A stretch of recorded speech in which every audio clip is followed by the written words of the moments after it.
Hello there, welcome back to the Agostino Zinga show with your host, Agostino Zinga, and this is episode number 919. That is episode number Nuevo Uno Nuevo with your host, Agostino Zinga. How you doing? How you feeling? Welcome back to the pod. Welcome back to the pod. How am I? How am I doing? Not bad, all things considered. Not bad, all things considered. So, I've been wondering a couple of things today. Aloud I want to share with you. Number one, I watched this video on YouTube, courtesy of this YouTube channel called Domikowski.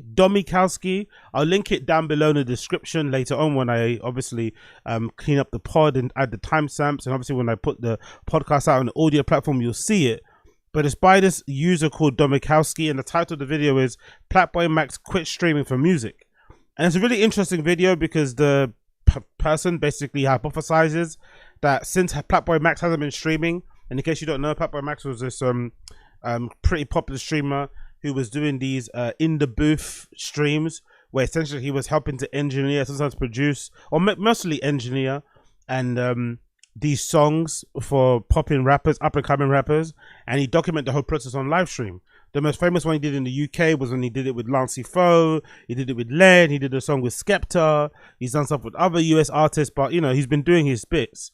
And he's also an artist on his own regard. He also makes music. He's got a song called Pink Dressy he has with DDG, who's another content creator slash musician, artist kind of guy. And lately he's been putting out a lot more projects. And the video hypothesizes that since he signed a record deal, PlaqueBoyMax with Zach Beer's label, I forgot the name of it, but Zach Beer has a label, and PlaqueBoyMax signed to that label and recently put out an EP. Ever since then, he's kind of not been streaming as per usual. And allegedly, one of his plans last year was to stream 365 days. So to stream for the year and not stop every single day. And he obviously has stopped and quit randomly, and he hasn't really been seen on stream. He's been seen in the background of other big streamers that he's friends with in their videos and in their fucking vlogs and whatever, but he hasn't been seen on his own stream. And that YouTuber is hypothesizing that maybe PlaqueBoyMax has soft quit streaming in the hopes of putting all these chips into the artist becoming a full-time artist type of thing. And he quotes his interview that PlaqueBoyMax did when he was performing at Summerfest, one of those festivals recently. And somebody asked him, the interview asked him, hey, what advice would you give to kids coming up who want to do the same thing you're doing? And he was like, oh yeah, go all in, go all in. And then he kind of added to that and said, oh, actually, make sure that there's no plan B. Make sure there's no plan B. Put all your chips into plan A and go as hard as possible to achieve said goal, but don't have a plan B. Don't have a fallback plan.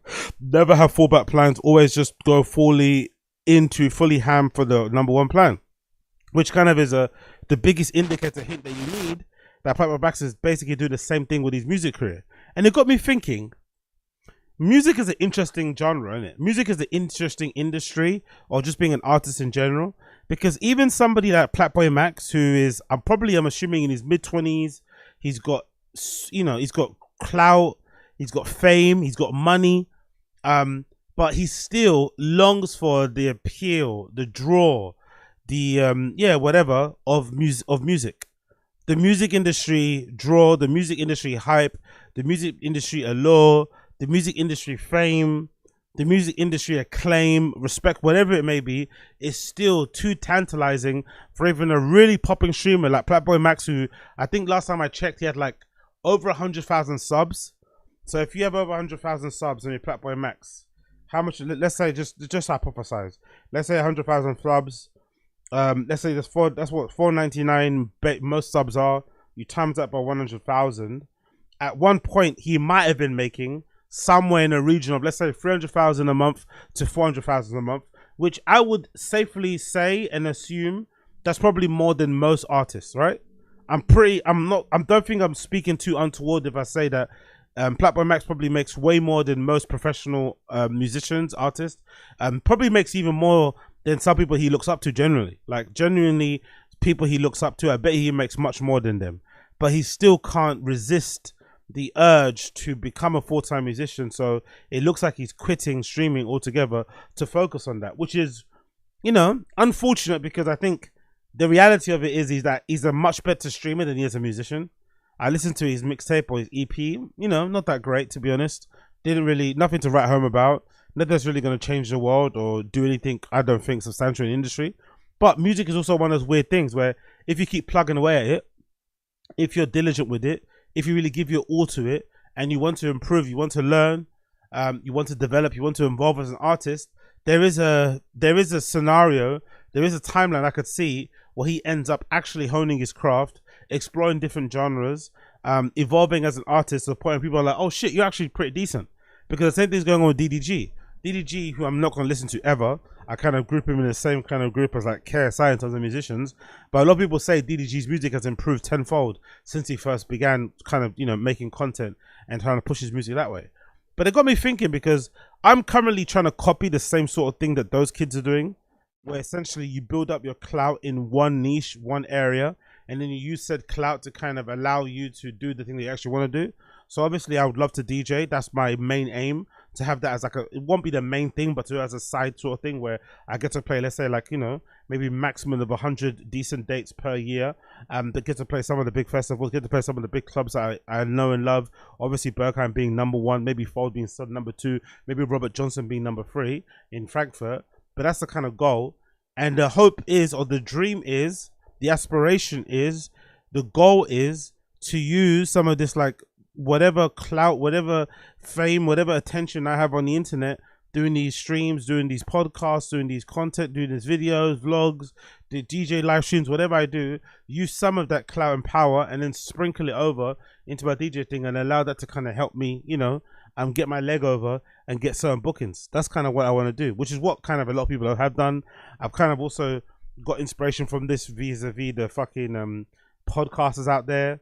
So the stand-up comedians who kind of do the same sort of thing, who kind of segued a lot of their fame on podcasts to help that kind of propel or to lift up and hold up their shitty stand-up careers. Most of these guys aren't funny. A good example being Joe Rogan. A clip of his has gone viral today actually, and everyone's talking about it. And you know, Joe Rogan most likely is like 30 years into stand-up comedy, maybe late 20s, but he's definitely approaching that 30-year mark of being, you know, doing stand-up professionally for 30 plus years. And I don't think you can tell. I don't think when you watch Joe Rogan do stand-up, you can tell if he's a 30 plus year comic. He doesn't seem like one. He doesn't give you the funnies like one. But he's been able to kind of use that fame and attention he's been getting from TV shows, stuff that he got from the podcast, and then allow that to kind of propel his stand-up comedy to the point where now he tours the world doing stand-up. But I don't think his stand-up actually links up or lines up with his level of fame, you know? The quality of his stand-up doesn't at all marry over to his kind of level of fame at all whatsoever. It doesn't make any sense. But it makes sense in a way because he's famous. This is what I kind of want to do. But what I've kind of realized from this PlaqueBoyMax situation is that you actually have to be careful what you wish for, because he always wanted this. He finally gets into the industry and he realizes, oh shit, to actually be the best, to actually achieve my goals, I'm going to have to cut my nose to spite my face. I'm going to have to give up one thing to get the other thing that I really want. I can't do them in tandem. But I also wonder if he did that, you know, maybe quit stand-up or quit streaming because he's maybe a little bit conscious of the idea that would he not get taken serious if he's continued streaming. Maybe PlaqueBoyMax looks at DDG, sees all the development and all the growth he's done over his career in terms of going from being someone pretty mediocre to someone being pretty decent as an artist, and people don't mind listening to him. I wonder if PlaqueBoyMax saw that example of DDG and thought to himself, you know what? DDG didn't ever quit flipping streaming for a prolonged period of time to focus on his music, and look what happened to him. Do you know what I mean? It kind of took, you know, what you call it, PlaqueBoyMax and the others to kind of, you know, give him another bit of boost. And now he's obviously enjoying that kind of attention in the sunlight. But I wonder if that's even important. I wonder if that will carry over in the DJ world. I wonder if I became niche famous in my own little field for talking shit into a microphone, and then I wanted to go get booked in certain places, would it damage my chances of getting booked because, you know, I might have said some dicey, shitty thing on fucking stream one time? I'm assuming the answer will be yes, most likely. You know, anything you do say could be held against you. But I would love to live in a world where that you can just kind of curtail some of those barriers and just be like, yeah, well, whatever. You mean girl group stuff, walk it off and just go back to the stage and have a good time. I probably think that's what most people would do. But big up PlaqueBoyMax anyway. I'm eager to see how his journey pans out. I recommend you check out the video. It's really good. It's by this YouTuber, like I said, called Domikowski. It's called PlaqueBoyMax has given up on streaming or something along those kind of lines. So check it out if you haven't checked it out. He does a really good job of kind of detailing and telling you exactly why he thinks PlaqueBoyMax might have quit, the reasons behind it, and provides evidence as well. So I recommend check it out. I recommend check it out. I recommend check it out. One thing that I was unhappy to check out and really sad about is this Kershaw Sky News, man. What heartbreaking news. I woke up to this morning and it fucking, definitely caught me by surprise. Definitely caught me for a loop. Like, Jesus flipping Christ. Liverpool football star Diogo Jota killed in car crash. Like, yes, you heard that correct. Liverpool football player Diogo Jota, and Portuguese international, recently won the fucking Nations League. Unfortunately passed away in a car crash that also killed his brother Andre. Absolutely tragic, especially when you consider that this guy got married, like 5 days ago or something? Has 3 children. Most of them look like they're under the age of 5. Like, oh yeah. I cannot imagine how his family are feeling or dealing with the situation right now. What an absolute unmitigating tragedy. This is Kershaw Sky News. It says Diogo Jota killed with a brother and Lamborghini. They were traveling in veered off the road. 10 days after the Portuguese forward got married, he had 3 children. Let's read the article. Liverpool star Diogo Jota has died in a car crash. The 28-year-old Portuguese forward died in the accident in the early hours of Thursday morning near Zamora in the northwestern of Spain. His brother Andre was also killed in a car crash in Reis Bajas Highway A52 near Palacios de Sanabria, heading towards Benavente. There he is there. Jesus Christ, man. Honestly. Let me quickly play this clip as well, courtesy of Sky Sports News. The legacy that Diogo Jota will leave behind. Robert, really tragic news for Diogo Jota's family, friend, and of course for the football teams of which he played for. Yes, this will obviously be incredibly devastating for so many people who are just discovering this. As someone who is a star of the Premier League, Diogo Jota being in Liverpool's Premier League title winning campaign so recently, part of those celebrations just a few weeks ago, and just days after getting married as well, at such a joyful moment for Diogo Jota. Now, this news coming in from the reports from Spain that Jota, at the age of 28, has been killed in this car crash in Spain. This currently still from Portuguese and Spanish media.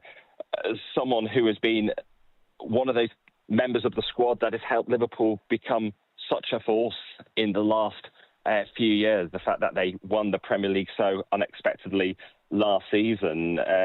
One of the players who joined in 2020 from Wolves after they'd won the Premier League that year, and helping to really be part of this period of success with an FA Cup win, the League Cup, as well as the Premier League last season. Obviously, we're still waiting for some more details of this from Zamora. But for Jota, this is obviously coming just days, as we say, after he's posting such joyful images from his wedding, a moment of such celebration. So horrendous news for the Jota family, and so many will feel a connection to him. The fact that so many millions follow Liverpool around the world. One of their owners talking about 1 billion fans potentially, that this is something that will resonate and affect so many who've followed Jota's journey from, particularly in the Premier League, from Wolves to Liverpool, followed him on the international stage as well with Portugal. And,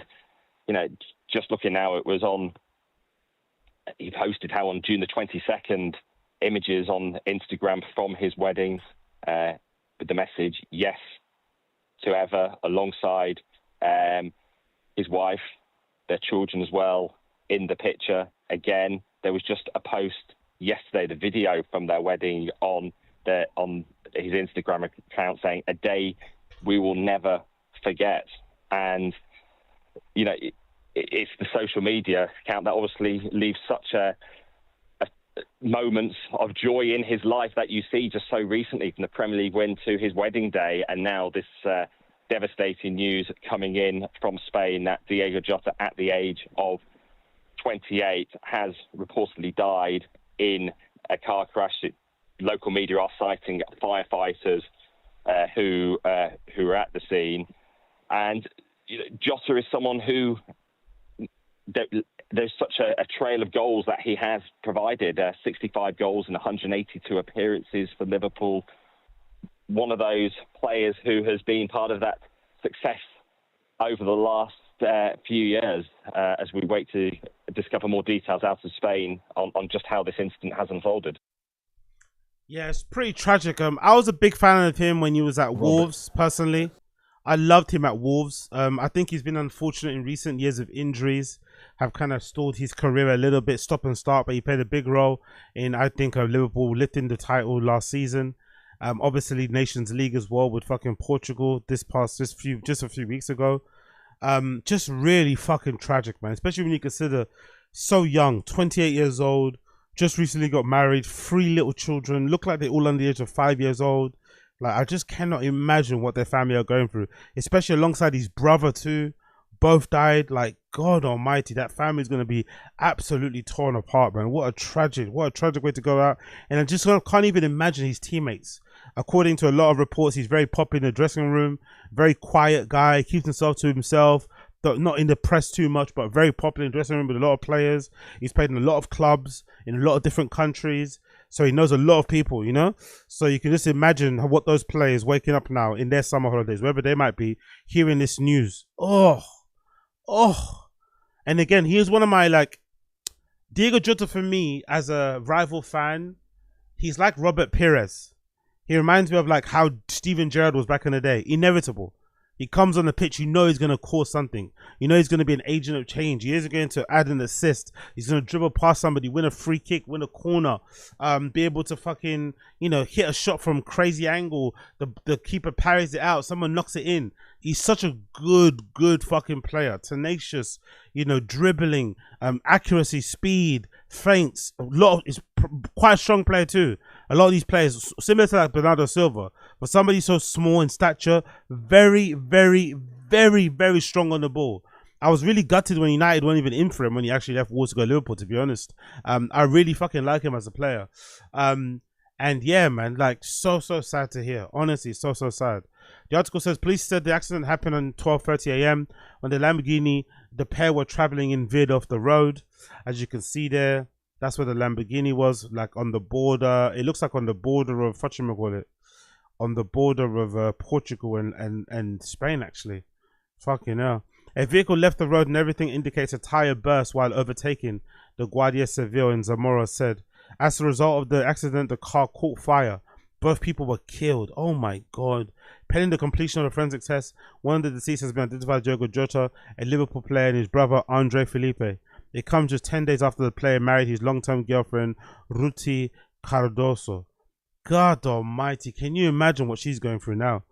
I hope that passing was painless. I don't think it was, though. Your car lighting on fire.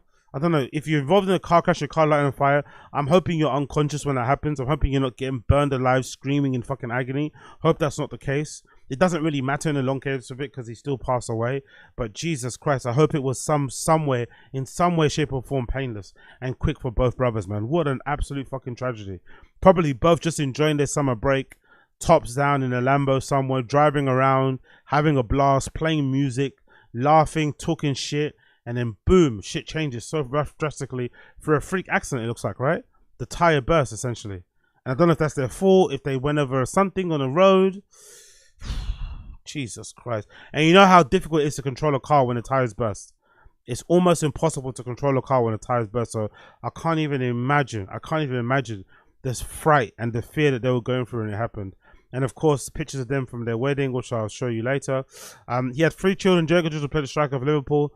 He began his career in his native Portugal and played for Atletico Madrid in Spain before moving to England. He joined the Merseyside club from Wolverhampton Wanderers in 2020. That's in there with Ronaldo. I think Ronaldo made a statement as well, by the way, saying he can't believe this is true. Jota played an important role throughout his 5 years with the Reds. Wow, he's been at Liverpool for 5 years already. I feel like he's playing for Wolves just the other day. He's been at Liverpool for 5 years already. God damn it. Including scoring 6 times Liverpool's recent Premier League winning season. He scored a total of 47 times in 123 matches for the club. He also played 49 times for Portugal, scoring 14 times. By the way, he should have way more scoring stats. That's mostly due to injuries.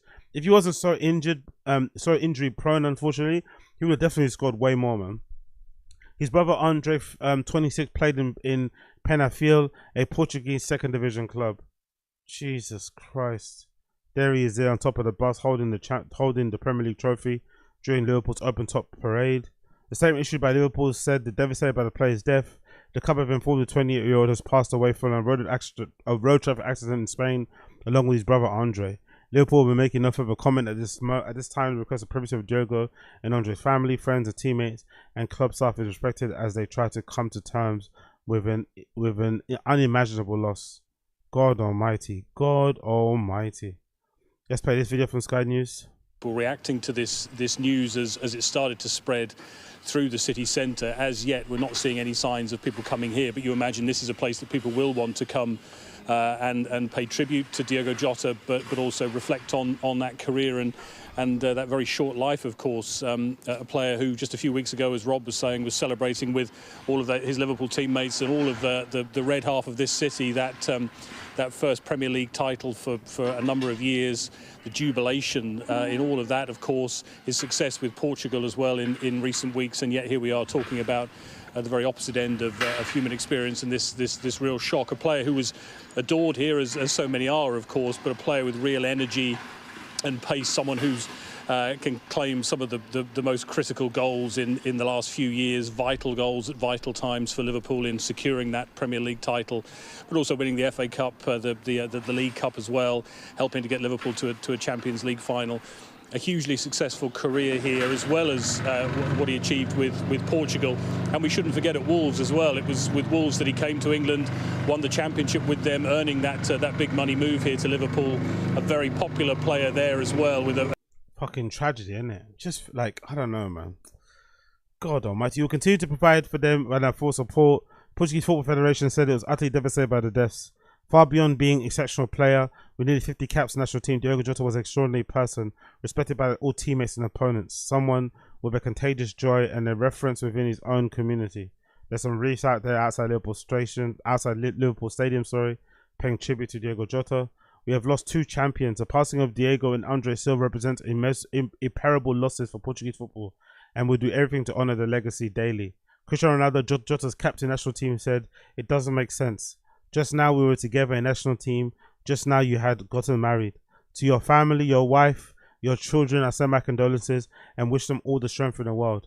I know we will always be with them. Rest in peace, Diogo and Andre. We will all miss you."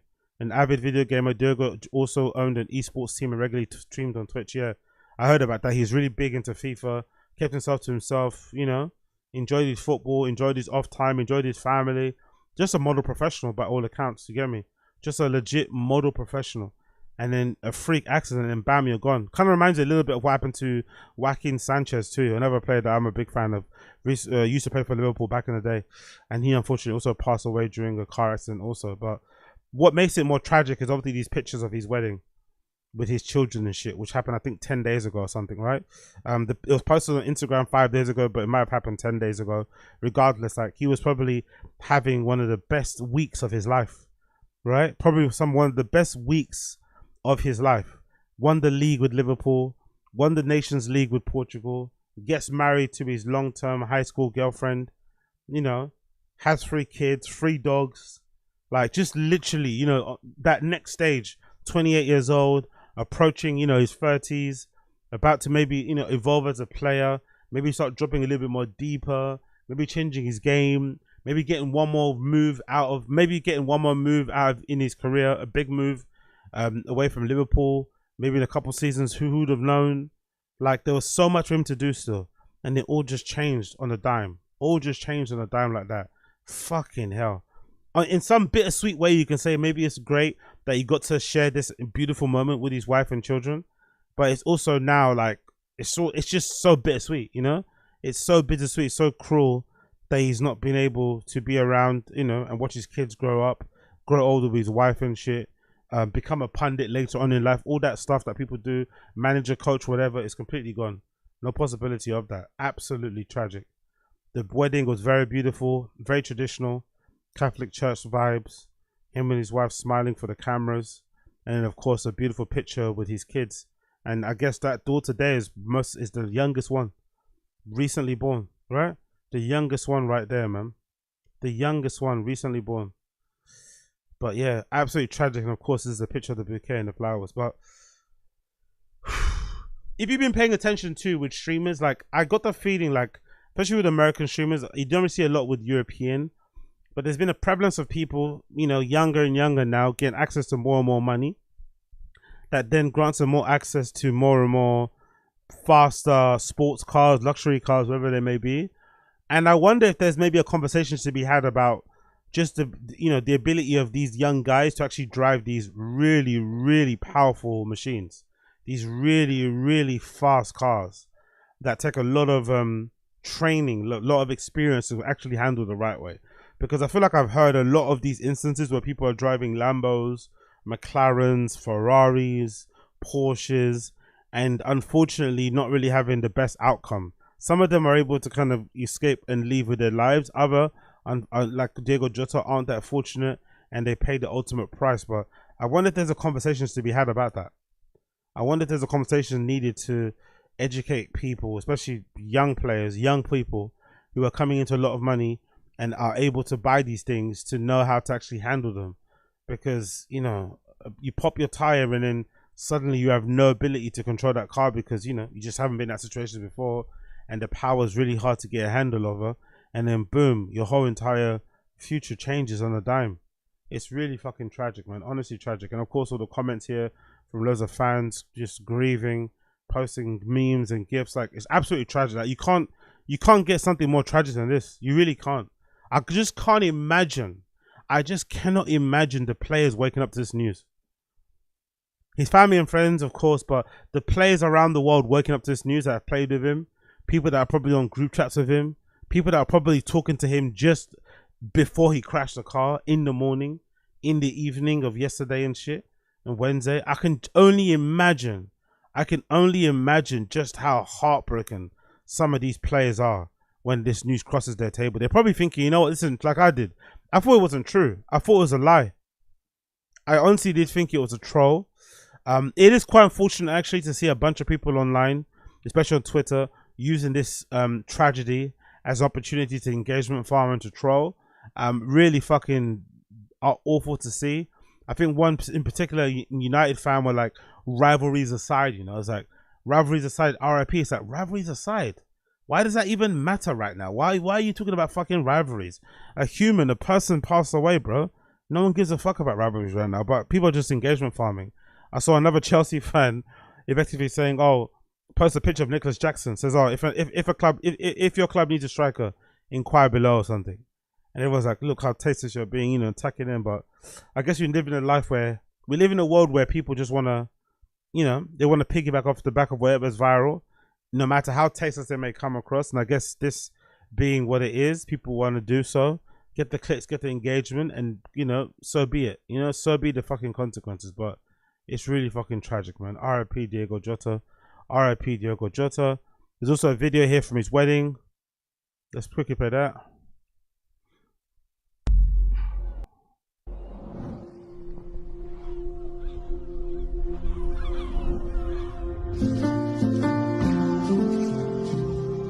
Querida Ruth, querido Diogo, hoje é um dia que marcará a vossa vida para o resto dos vossos dias.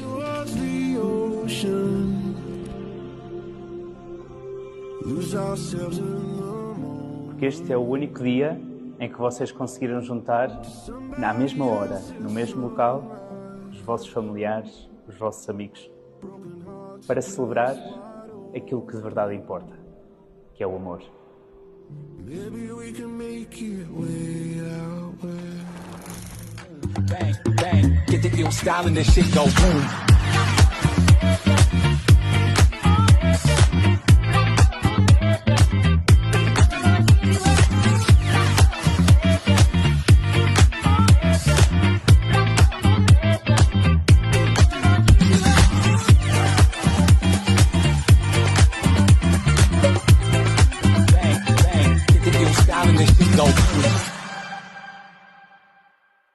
Fucking hell, man.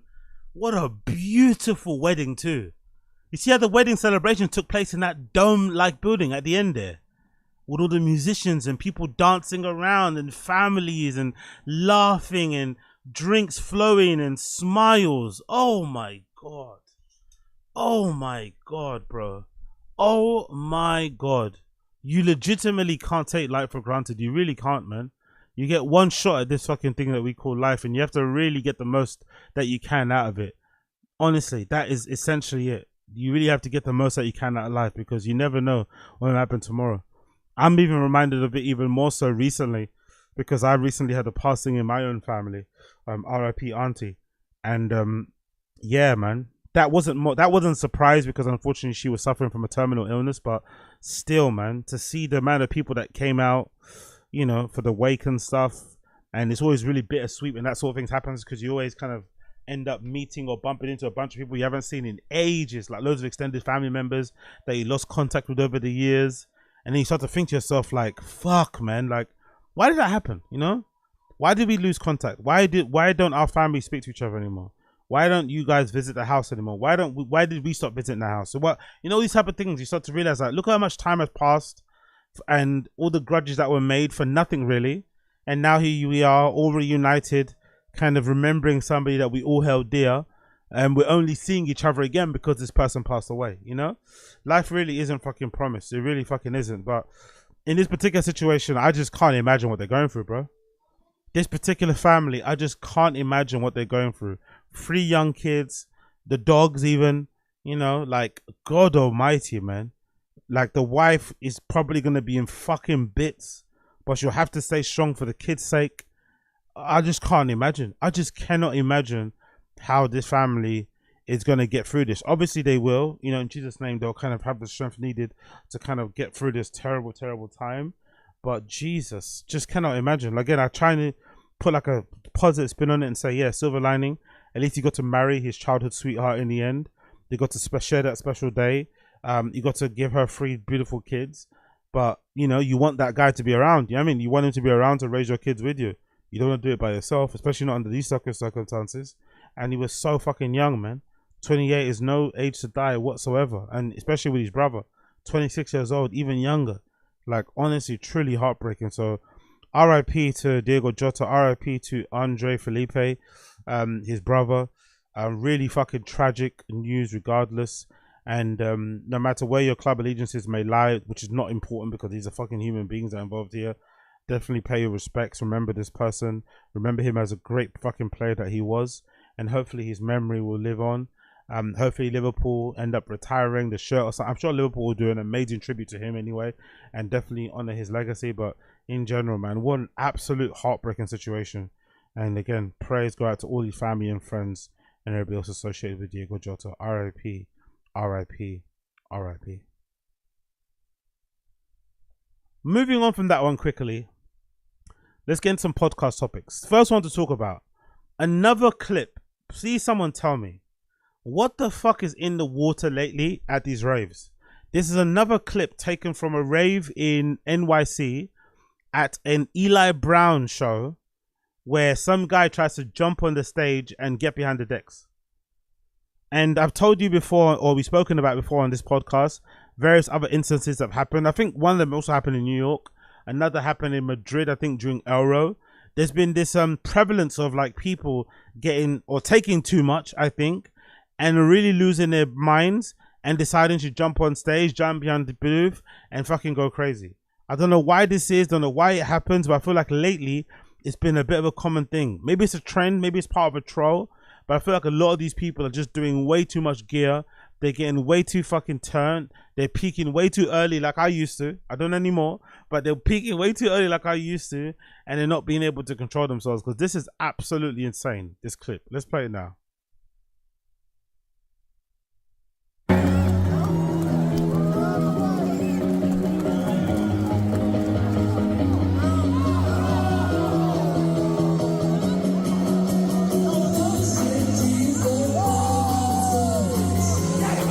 Look at him.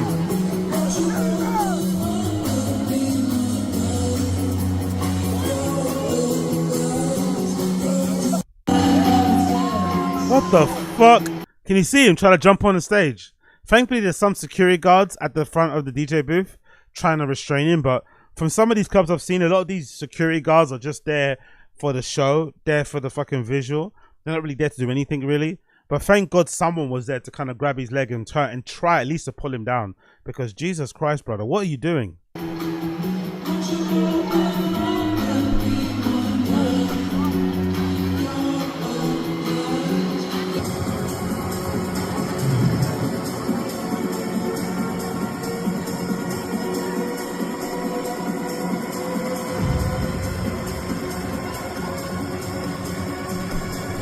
About to drop.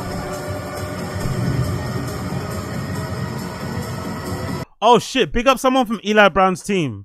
Big up somebody from the DJ's team. He kind of spots the guy to the left of the video, to the right of Eli Brown. He spots him trying to jump on the stage. So I guess as a DJ, you probably need to have some good day ones with you, some good homies to hold you down, so that in case this happens, they can kind of jump into action. Because it looks like the friend at the back is paying attention and spots him jumping, and already is standing on the table blocking his way to the booth. Great friend, or maybe as a manager or someone. Whoever that person is deserves a big drink. Oh, he bangs his hand. Big up the friend. He's punching his hand at each other. Come on the stage. Big up the friend. Whoever the friend is a fucking bad boy. I love it. We need some of this, man. These guys need to get punched up. All these security guards just pulling people away, chucking. No. You try and come on a stage. You try and make this all about you. You try and take attention away from the fucking DJ. You try and put other people in harm's way. You try and bring harm to the person that's performing. You deserve to get punched up.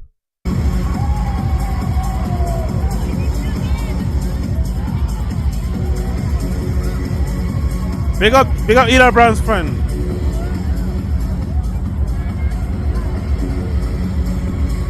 Nice venue.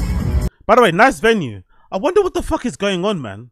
I honestly wonder what the fuck is going on, because that looks like a fucking great venue, great rave. Everyone else is having a fucking blast.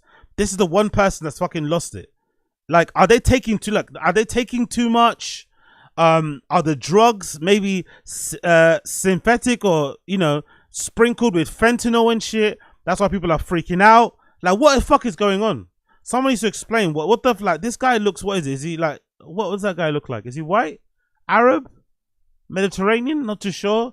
But regardless, like, someone needs to explain what the hell is going on here. Or is it just the common? Or is it just the easy explanation? Is that we live in the era of the main character, and maybe some ravers just aren't content with going to a rave and having a good time. Maybe some ravers are like, you know what? Fuck that shit. I also want to be a part of the show. I'm just as important as all these other DJs. Let me get some fucking limelight. Maybe this is part of it. Maybe intrinsically, some people are going to raves and they're not happy with just being a raver on the dance floor. Not happy with just being one of thousands there celebrating under the fucking, you know, altar, or celebrating in front of the altar that we know as fucking electronic music. Maybe they want fucking more, but I don't think that's fair. I don't think that's fair on everybody else, because sometimes with these type of behaviors, you can put the entire event in jeopardy. You can kind of risk everybody's safety as well. But I just need to give a special shout out again, because I saw the video again. It's playing in the background. Big up the fucking friend, man. Big up the guy. Whoever this guy is deserves a fucking drink, deserves maybe a nice holiday, deserves maybe a bit of a tip on top, maybe a fucking pay rise, because he was on fucking job. This person here was on fucking job. Eli Brown's brother, cousin, agent, whoever that fucking guy is. Maybe he's his baggy wrangler, which is what I want. When I eventually get to a level of DJing all these big festivals, I start playing my 100 dates per year at these big festivals, big clubs, I'm gonna hire somebody just to secure my baggies. I'm gonna hire a multivitamin acquirer, a multivitamin handler, someone to sort out my 2C, someone to sort out all my fucking gear so I don't have to do anything. And I even rack up for me, even prepare all the fucking things for me, even have all the fucking paraphernalia ready for me. So all I have to do is just basically, like, you know, bow like I'm in fucking Japan and shit when I'm greeting somebody, like in Japanese culture. But every time I bow, I'm taking a fucking sniff. You know what I mean? That's what I want. That's what I fucking want. So it's just there, ready to go. And then as soon as I put my head back up again, I can start playing again. But this friend is a fucking legend. This friend right there is a legend. I still want to know what the hell is going on. I want to tell everybody out there that can hear the sound of my voice. If you like some of my coverage and opinions when it comes to clubs, please, for the love of God, don't be this person. Don't make the event all about you. If anything, I think clubs in general, there's probably too much attention being placed on the DJ and the DJ booth in recent years. I think you have to blame kind of music. I think you have to blame a lot of the Ibiza people and just the need to be VIP in general. That's kind of, polluting the industry and the scene. I know a lot of event promoters are now turning the booth into a quasi VIP area. I'm looking at you. I forgot the fucking company or the promoters that do the events with Dixon and shit here as well. They're kind of responsible for doing that. They've done a bunch of those type of nonsenses in places like E1 and stuff. I don't think that's cool. I know it probably makes a lot of money. In case you don't know what I'm talking about. In clubs now, especially in London anyway, some promoters are deciding to make the back of the DJ booth area a VIP area. So they'll sell VIP tickets that allow you to stand in that area behind the DJ, so you can kind of appear in the pictures or maybe stand exactly in the booth for way more than a regular ticket price. And what that creates is that, in my opinion, it creates this hierarchy in the clubs which shouldn't really exist. I feel like clubs should be egalitarian. It should be a level playing field. There should be a place where everybody, no matter what color, race, and creed you are, no matter where you are socioeconomic level wise, you can go in there. You're the same as everybody else. You're all dancing on the same dance floor. You're using the same toilets to have your same multivitamins. You're all having the same fucking nonsense conversations in the toilet cubicles and smoking area. It's a great equalizer. It brings us all together. And some of my best experiences in life, some of my best interactions with other humans in life have been on the club dance floor with somebody that I probably would have never met in my real life if it wasn't for a club. So I think once you create that little hierarchy thing, those type of people kind of get separated from the dance floor, and then the people on the dance floor feel as if like they should be there. They're no one if they're not at that stage. So maybe that whole culture, maybe that whole sentiment, maybe that whole feel is what's kind of leading to this type of behavior where people are fucking trying to ambush the fucking stage, ambush the DJ booth. And I don't know if they want to harm the DJ or if they want to just put their finger on the fucking CDJ or if they want to fucking, God forbid, by the way, imagine this happens. Somebody fucking bum rushes the stage and then tries to plug their USB stick into the CD player, CDJ, so they can play. People are that desperate for gigs now that someone's willing to fucking just stick their CDJ in it. Imagine. Hope that doesn't happen personally, but I don't like what I'm seeing so far. So I hope this is a one-off. I really hope it's a one-off, but it seems to be happening way more often than usual. But I hope and pray that it's just one of those one-off things. Hope and pray that's just one of those one-off things. Talking about one-off things. Look at this clip I've seen courtesy of fucking Twitter. Courtesy of an account called Peggy Gou Brazil. I'm assuming this is a Brazilian-based stan of fucking Peggy Gou. She was recently playing alongside Mochakk, a Brazilian DJ who's doing fucking bits right now in the scene. I'm sure most of you guys are aware of him. And they're in the booth, and it seemed like they were getting fairly fairly close when they're taking this picture. So I wonder, is Peggy Gou now dating Mochakk? Interesting.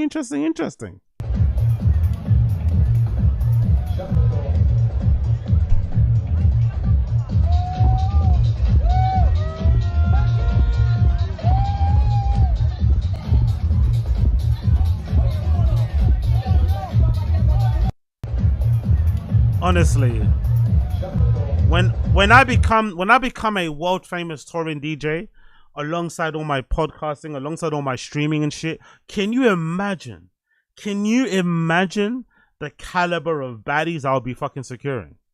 Can you imagine, with my fucking devilish good looks and my A1 personality and fucking arena selling fucking sense of humor, could you imagine the absolute baddies I'll be flipping turning away for the fellas, right? I'll be like, nah, leave the baddies alone. I want the fellas. Come in, guys. Don't worry. Guest list on me. Rider on me, guys. Don't worry. You can all come back tomorrow and hang out, bruh. Afters on me with the fellas. I'll be one of those weirdo DJs that doesn't really pay much attention to all these fucking, big perky titted Spanish girls, these fucking big bummed Brazilians, these fucking soft-lipped flipping French chicks trying to holler at man, right? These black girls just chasing me down the street. I'll be one of those type of people that'll be like, not even checking those. I'll be just focused on the mandem, making, being mad flattered if some boys recognize me, being mad fucking chuffed if someone says they enjoyed my set as a fella. You know what I mean? Playing for the chin strokers on the front row who are gonna be writing fucking reviews of my fucking set on Reddit and shit. That's who I'm gonna be in for. Not the fucking hot female DJs at Peggy Gou. Not the other fucking baddies attending. I'll be one of the fucking only guys in the DJ world who's straight but enjoys the company of other men way more.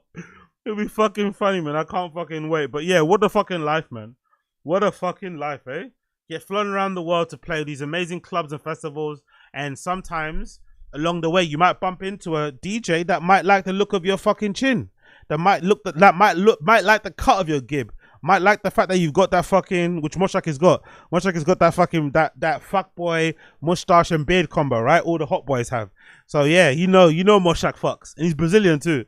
So you know that guy fucking fucks for real. No fucking homo. But you know Mochakk fucks for real.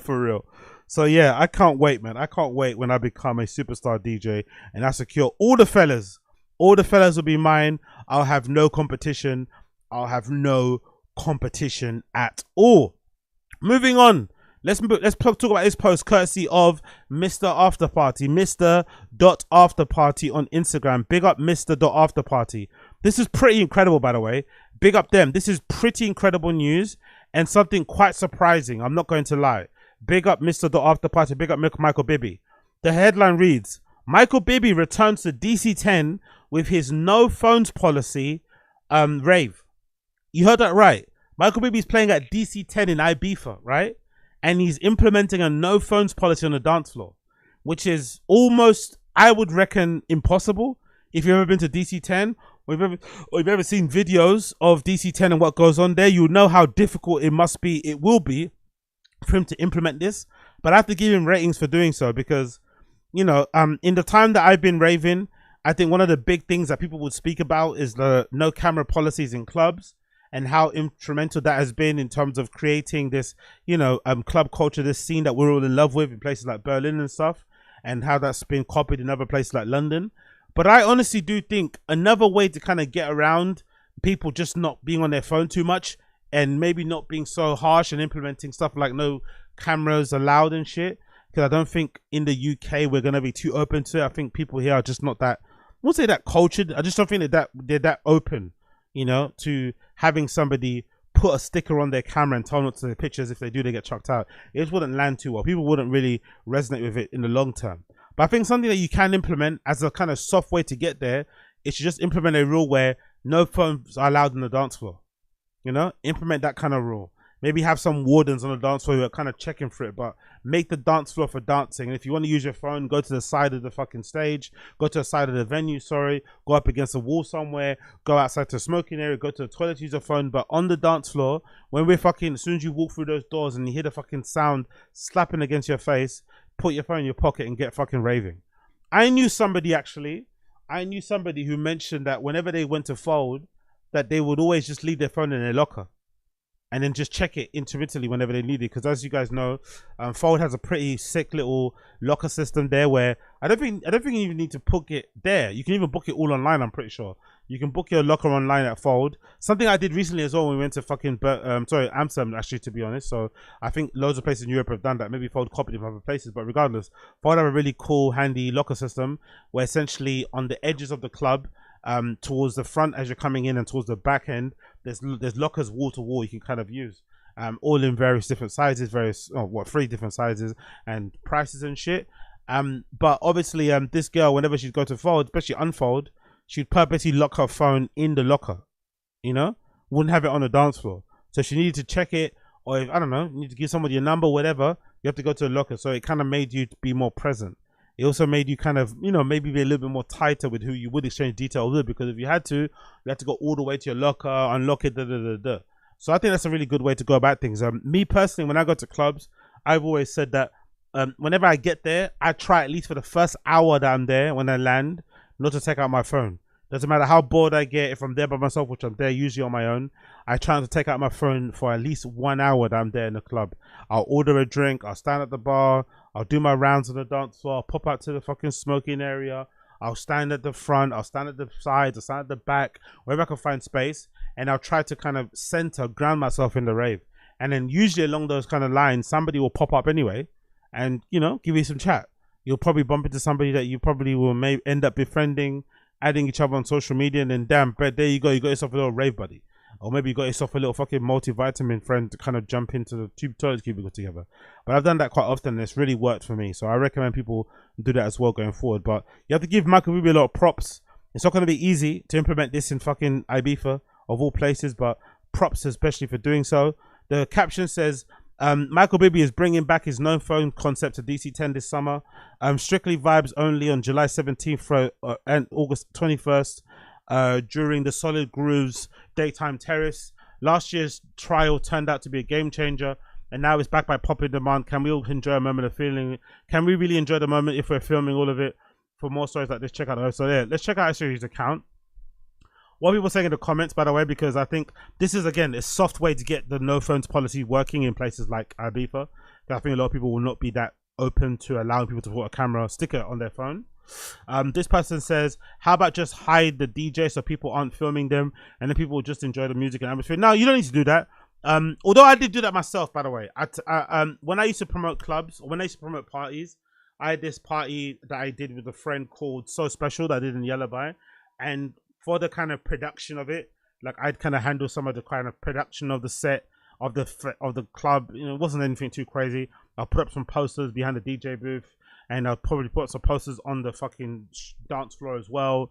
You know, kind of similar to what Toy Tonics do with their big posters that they print of their flyers and stuff, just to create a bit of an atmosphere and a bit of a vibe. And one time or a couple of times I was playing there, doing So Special, I bought those gold curtains. You know those like gold frilly curtains you buy in parties, so you hang on the door. I bought a few of them and I stuck them over the top of the DJ booth. And if you remember the Alibi had a really cool little dance floor. Maybe 100 people max could fit on it. And the DJ booth was like at an angle, and it had like a nice little kind of concrete slab that, you know, was kind of where you can just kind of stick stuff on it. So I'd kind of get the curtain, the ribbon thing, the frilly ribbon, and I would basically like double it up and then staple it with a staple gun on top of that fucking bar, on top of that concrete thing on top of the DJ booth, so that when you were dancing, you wouldn't see the DJ unless the kind of the little curtain frilly gold windows, metallic gold windows would kind of shimmer, and then you could see through the cracks the DJ playing. And what it done, it kind of centered people, obviously, to kind of, you know, enjoy the fucking curtain and twirl around with it. But it also took away attention for the DJ. And it was all about the dance floor, people getting fucking turned and going crazy. And then I think at the next rave, what I'd done is that I made 3 or 4 of them. So I did it once. And then I think the next time I did it is I put 3 or 4 on the dance floor. And I remember I put signs above it and said, oh, where's the DJ, right? Like, where's the DJ playing? Is it them? Are they here? So I put one curtain thing on the wall where the fan says, where's the DJ? And then kind of, you know, made that bit of a game. But essentially the focus was all about the dance floor. And it did kind of work. I'm not going to lie. It kind of created a bit of a spectacle in itself because people had to pick away at the curtain, rip it down and shit. But I did like the idea of, like, you know, having a DJ there. If I think about Berghain, I think Berghain has an interesting situation there. On the Berghain main floor, if I'm not mistaken, the DJ booth, because I've only seen a DJ booth once. People in the stream chat tell me differently, or if you see this clip later on, please tell me differently. But I remember, if I'm not mistaken, the DJ booth in Berghain is kind of like way back and up, and it's not really well lit. So unless you're really close to the DJ booth, you can't really see the DJ. If you're standing on the dance floor, it's kind of hard to see him unless you're really tall. The only one time I saw the DJ playing there was, ironically enough, was when I went to go see DJ Harvey. So DJ Harvey played 1 year in Berghain many years ago. I don't know when it was, but it might have been like 2018, 2017. And I remember I arrived when he was just about playing, when he was just about to start his set. And usually when somebody changes sets on the dance floor, you know, the crowd kind of changes as well. So in that kind of movement of people changing dance floors and moving, because DJ Harvey was starting on the Berghain main floor, which was a crazy good booking, by the way, because, you know, immediately if you think of DJ Harvey, you'd think he'd be playing in Panorama Bar, but instead he was playing on the main room floor, and he fucking killed it. And I remember standing right at the back where the railings are next to the fucking stairs, and I could see him on stage, like, as he got on. And I think he looked up at me. I think he could saw me too, so I kind of did the whole heart sign, and he smiled, tapped his shoulder and kind of smiled, you know? And he saw me from the back. And I was right at the back. I was way far away. And that's the only time I've ever seen a DJ booth at Berghain. So I think they purposely do that. When I think of Fold, That DJ booth is a bit more of it's a thing, you know, it's a unit. The DJ booth in Fold's a fucking unit. It's one big fucking massive slab towards the back. The only thing I don't like about DJ booth in Fold, I feel like there's too much distance between the DJ booth and the crowd. I think they change it for Unfold. I think Unfold, the crowd surrounds the DJ. DJ's like in the middle. They kind of, from what I understand, I haven't been to Unfold yet, but I think they say that Unfold, the setup is sort of like boiler room, where they have the DJ right in the middle of the fucking crowd. But I think regular nights at Unfold, the distance of the crowd's a bit much. But I think you can do little tricks like that to kind of, if to get around the DJ, to get around people who will be on their phone. Because that then forces people to do on dance floor. It forces them to kind of, you know, have a good time doing that instead of fucking pantsing around on their phone and shit, which is super annoying. The only thing that's worse than people on their phones on the dance floor is people having fucking full-blown fucking team meetings, Slack meetings, I don't know, friendship updates on the dance floor. Those things are fucking brutal. Like, if you're gonna have your friendship update and whatever it may be, relationship woes, complaint, do it in the fucking smoking room. Do it in the toilet cubicles, even if you want to. But don't be fucking complaining about your boyfriend, your fucking colleague or whatever on the dance floor, bro. It's a real mood fucking killer. Another one says, best nights on the island. Make it a policy in all places and you'll see the nightclub scene pop up again. Another person here says, banning phones in clubs isn't the ultimate solution. It's more of a surface level fix to a deeper issue. The real problem is how the culture has shifted and placed the DJ at the center of attention like a performer on a stage, instead of letting the music and the crowd take the spotlight. I don't agree. The DJ is the center of attention though. You're going to see the DJ perform. Part of the reason why you go to these clubs is, number one, you go for the club. Right, you might go for the club. That's one aspect. You might go just to get fucked up, but you're also going for the fucking DJ.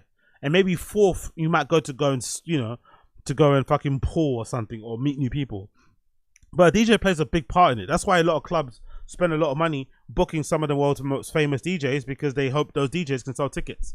And them selling tickets means more people are going to come to their club, buy drinks, and thus make the place more money. So DJs are an intrinsic part of the scene and the culture.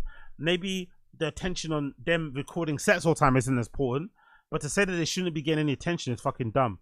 And again, fixing little things like, you know, maybe lowering the DJ booth and making it a bit more eye level accessible, maybe not making it the main spectacle, maybe again banning phones on dance, all those things will really help in terms of making people more present.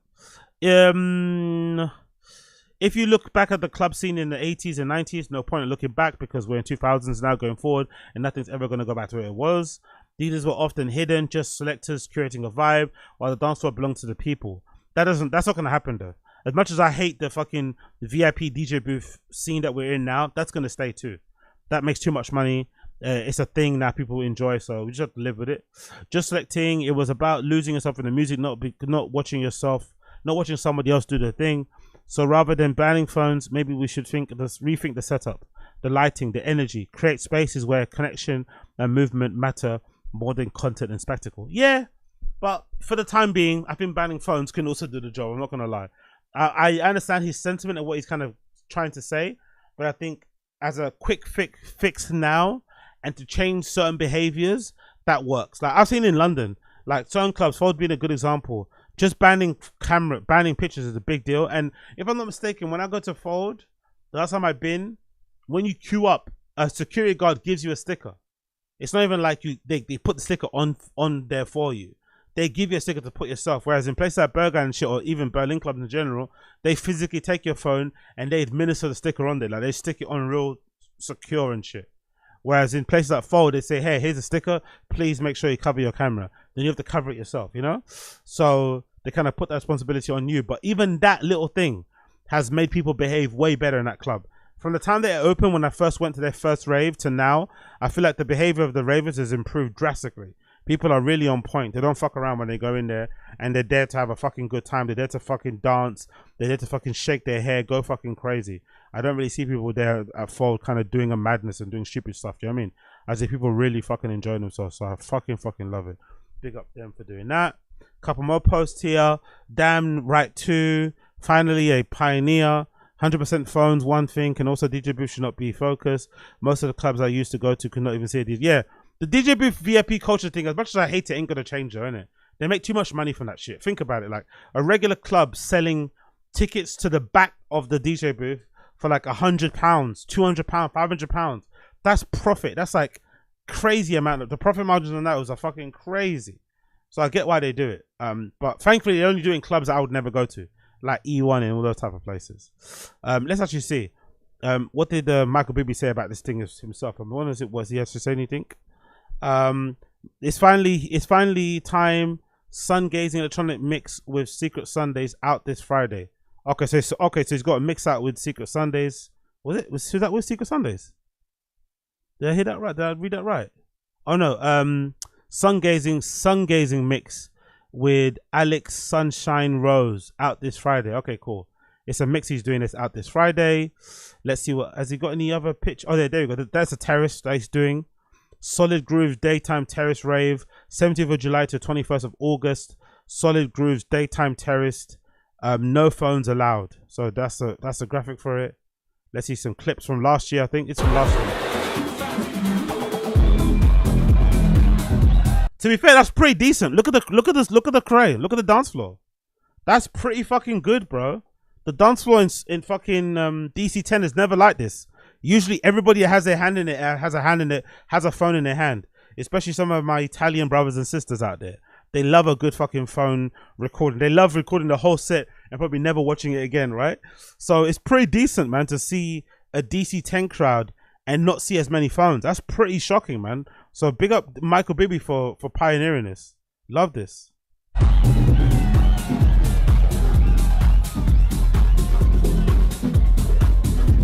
Yeah, what a legend. Big up Michael Bibi. So good to see him back, man. Honestly, that cancer scare was fucking crazy, innit? Man had brain cancer, made a fucking comeback, you know? Fucking brain cancer. Fucking wild. Big up Michael Bibi.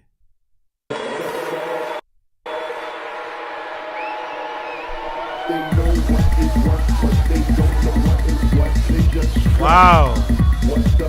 I've never been to DC10, but I've seen a lot of videos from DC10, and I don't think I've ever seen the crowd so phoneless. What a fucking beautiful, beautiful situation. What's this? August 17th, or that's the next one, right? In Ibiza, right? What are the flights saying to Ibiza? I bet they're expensive. What's August 17th flight saying? Because if it's possible, man might go over there on a quick one just to go and check out and see what the no phone thing is saying, you know? Let's see. I've got so many things I need to go to and see, but whenever I see these type of things, I always get fucking distracted.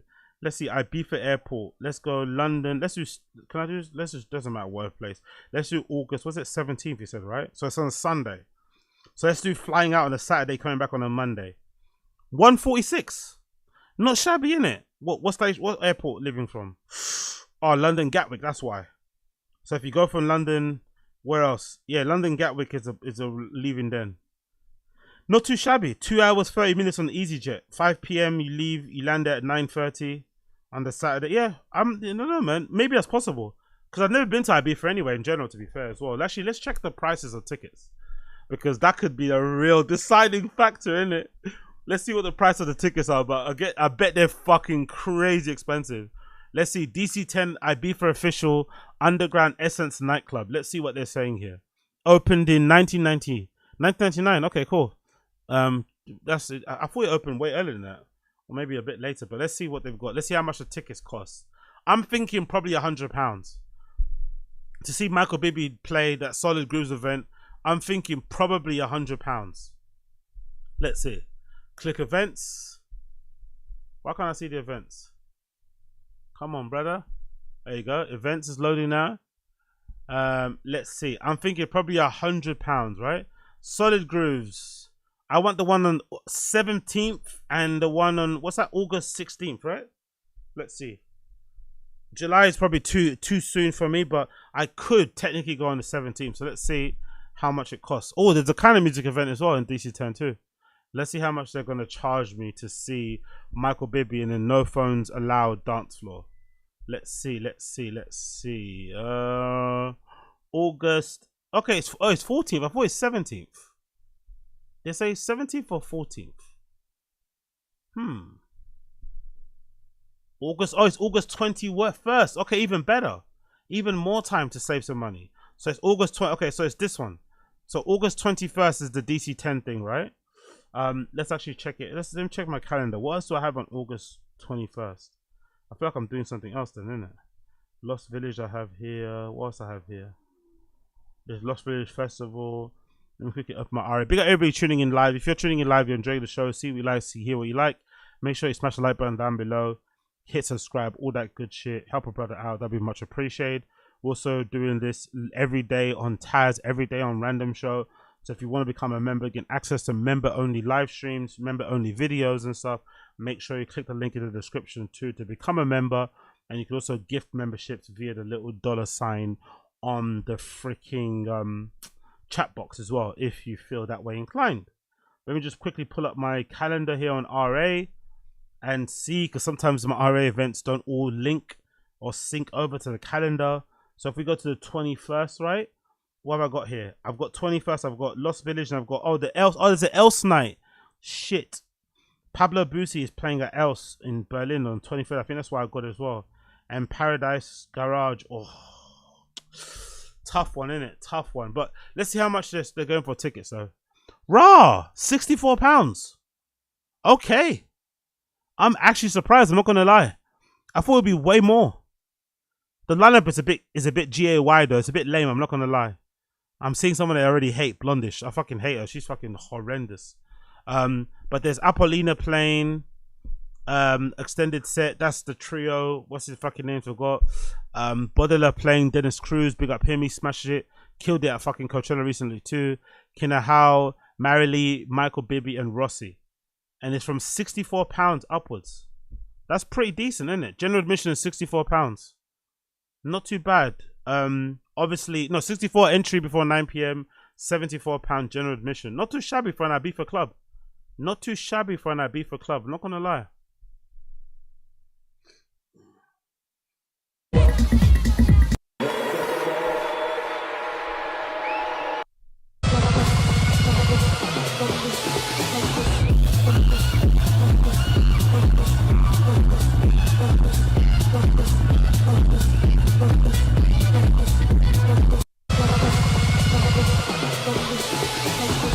Okay, fair play, fair play. Let's check out his stories quickly before we move on. Big up Blood Clot Michael Bibi, man. I love it. I love to see it. Love to fucking hear it. Love to see it. Love to fucking hear it. Big up Blood Clot Michael Bibi. Big up Blood Clot Michael Bibi. What else happened here? Anything else we should check out before we move on? Oh yeah, there's what you call it? Love Parade's happening, right? In Berlin as well. The Love Parade's happening on the 12th of July. Is that this weekend or next weekend? I think that's next weekend. I'm sure if you're in Berlin, you're probably going to enjoy that and have a good time with that one next weekend. So definitely keep an eye out for that. Love Parade happening. There's a clip here. Who's this playing here? There's a clip that features East End Dubs brought the heat at Destino for Music On. Let's hear what this is sound like.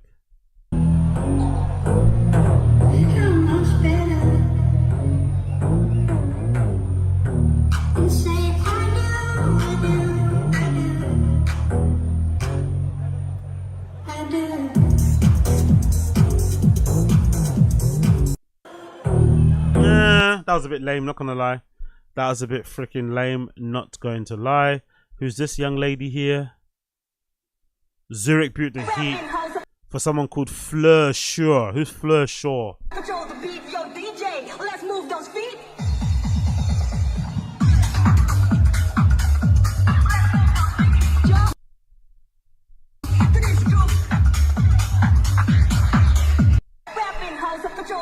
Nah, no thank you. Sounds like fucking bullshit. Sounds like pure fucking bullshit. Anyway, let's move on. Big up RA, big up Blood Clot RA. This news is something that I've kind of loved as well to see. I've been watching some of their sets online.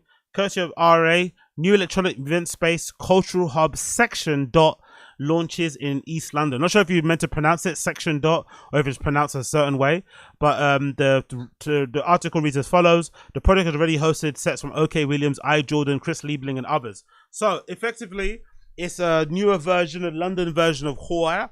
It looks like it's in some sort of studio somewhere in East London, I'm assuming. It's a cool little setup. They've got this room with a big metallic desk table with the DJ equipment on that table, and then around the walls they have these really nice LED bars that help to illuminate the space. From the videos I've seen of the ravers going crazy in there, it's very well air conditioned. There's big fans blowing in the direction of the DJ, and I think you're allowed to invite people to come with you when you play. I'm not sure if they have an invite for people to perform there. No, so I'm not sure if it's open invite if you email them.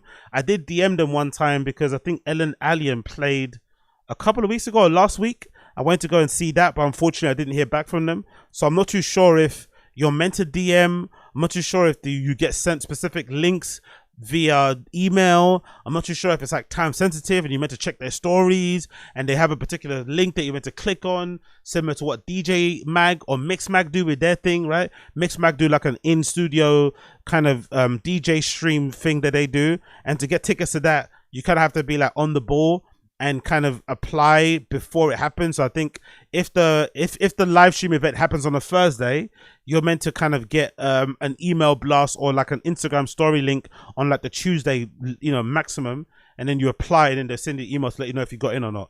But I'm not sure if that's the case. But number one, I want to play there. Eventually, I want to play at Section. I want to definitely put a setup on there. And number two, I definitely want to attend and watch somebody play. Those are two things I want to put on my bucket list. So hopefully that happens soon in the future. But I love it anyway from observing it from afar. And it's just cool to see more of these spaces pop up. I'm sure I mentioned it previously. There's a platform in France, I think, France or Belgium, where it's orange. It's kind of similar setup to like Hombre, but it's orange, and it looks like but the camera angle is like from the top down, from the roof, and that's pretty sick too. Because again, it's kind of like horror vibe, but they've got like orange tinted kind of like plastic sheets, like like how you do like in a butchers and shit. And people are going wild in there. Creates a great little ambiance. There's the other place too in London. I think it's a record store. I actually need to go there and drop off zines because I have made a couple fucking dance floor nightclub inspired kind of zines that I need to probably put out there and let people kind of grab. But mostly of my 35mm camera pictures and shit that I kind of put into a little zine. But I probably need to drop off some of my zines to this place. It's a record store somewhere in London, and they also do DJ sets inside their record store, which they have a live stream on their thing. And a few other places, and of course there's the Bellamy place as well. So there's a few places popping up in London. Hopefully there'll be more, because I think like NTS and those other places are a little bit dead. So I hope we do have way more pop up over time as well, so you can kind of check out. Let's actually read the article. So this is courtesy of RA. A new multidisciplinary electronic community space has opened in London Fields, East London. Okay, so it is in East London, like I said. Run by DJ Couple and Tech Couture founders. Oh, raw! I didn't know that. Oh, that explains quite a lot then. No wonder they got so many good people to fucking sign up and do this. No wonder they got so many fucking good people to sign up and do this, because Tech Couture do some of our best nights here in London, bro. Tech Couture, Night Service. Like, they do some of our fucking best raves here in London. Big up Tech Couture, big up Night Service for putting it on for fucking London. That's fucking sick. I didn't know they were behind it. Yo, they're killing it, innit? I bet you any money as well, right? I bet you any money. The people behind Tech Couture. Oh shit, I didn't know they follow me. Okay, fuck. Big up Tech Couture. I didn't know they were following, man. Big up Tech Couture. I bet you any money, right? This couple that owns Tech Couture, similar to maybe the people that own Night Service, I bet they're not from London. For whatever reason, people that aren't from London always have the best things, the best energy, best vibes. I wonder if it's because they're coming into it with fresh eyes. They're not taking things for granted, and they attack, they kind of hit the ground running. Because I feel like anybody that's doing anything interesting in London is usually foreign or is not from London. And maybe it's from a small town outside of London. Maybe they're from Wales, Scotland, wherever. But they always come down to London with a fucking dream, with a goal in mind, and they fucking hit the ground running. And they got a fucking well-established night in one of the best clubs in the world in Fold.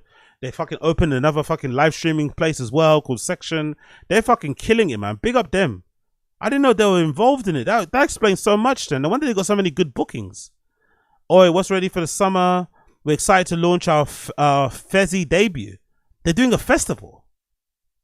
Huh? On the 8th of the 8th at the Maiden. Okay, so they got a stage at Maiden Vale. That's fucking sick. By the way, so big up Maiden Voyage. Whoever's in charge of that as well is doing a good job in terms of grouping in local promoters to do nights out there. Big up Maiden Voyage. It's going to be a truly iconic, babes, and we are counting down the days. As a special treat, we have a special TC discount for all our TC honeys. £10 off for the 100 hours. Let's go. So they're gonna have Angel Delight. I think plays it all the time, to be fair. Bally Ibs from Night Service, Ben Clock, Schlar, Sama Abdul Hadi, Abdul Hadi, however you pronounce her name. I think she's from Palestine. I'm not too sure, or somewhere like that, or Iraq. So she's gonna be fucking feeling it. And Anitha, Anitha's one of my favorites. She's a monster. And obviously Bally Ibs as well from Night Service. But Anitha is so hard. And obviously Ben Clock, the legend. I'm not really that excited to see Ben Clock. To be fair, I've heard he's playing way better nowadays, but those kind of OG guys kind of flatter to deceive. But yeah, big up fucking Tech Couture. I didn't know they're the ones that run it. I know they're the ones that run that fucking space. That's fucking sick. Tech Couture last week was truly amazing. Oh yeah, they had Renee. Yeah, we had Renee Wise playing in it. I completely missed that one as well. Fucking idiot.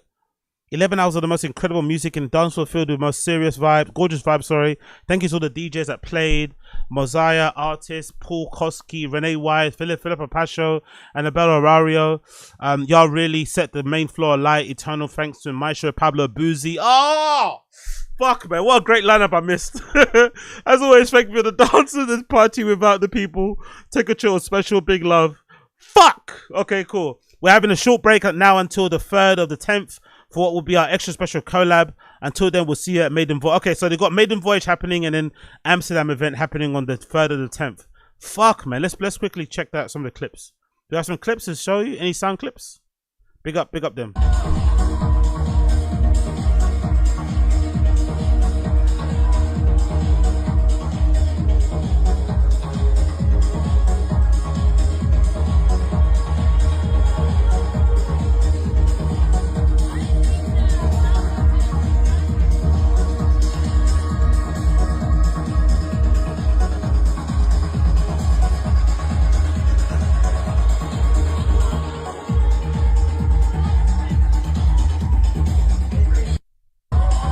Next clip.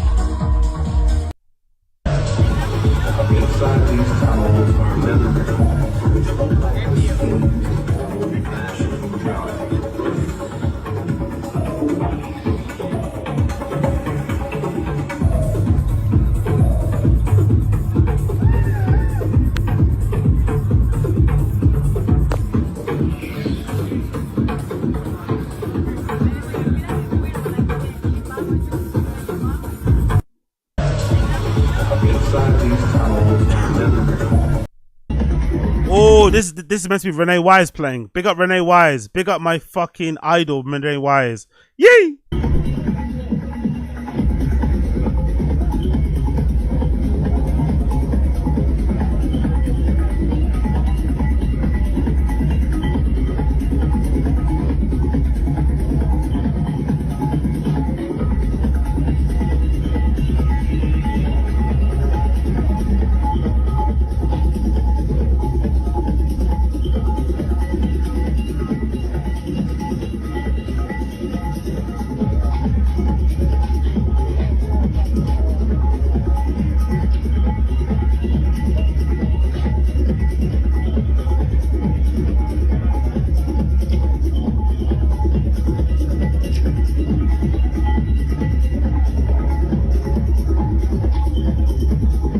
Clip. It's meant to be Paula Koski. Be up Paula Koski. Whoopsie.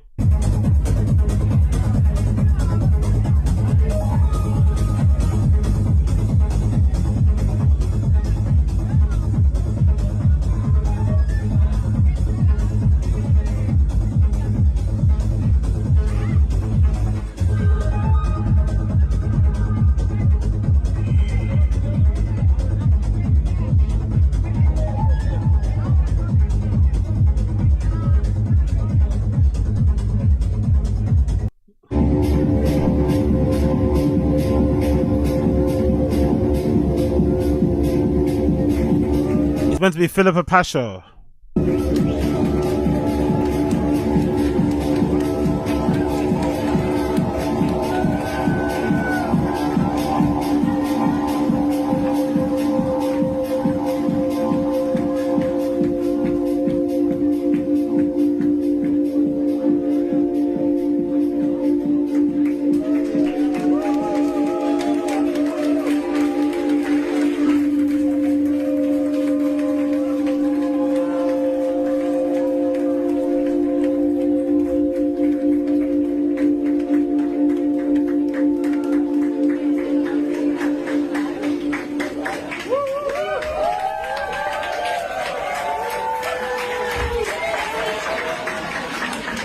Vibes.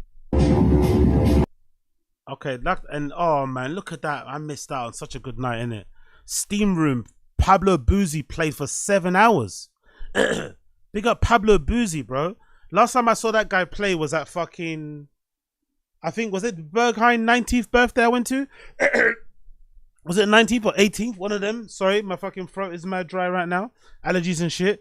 But I saw him play at the fucking Berghain birthday and he fucking killed it.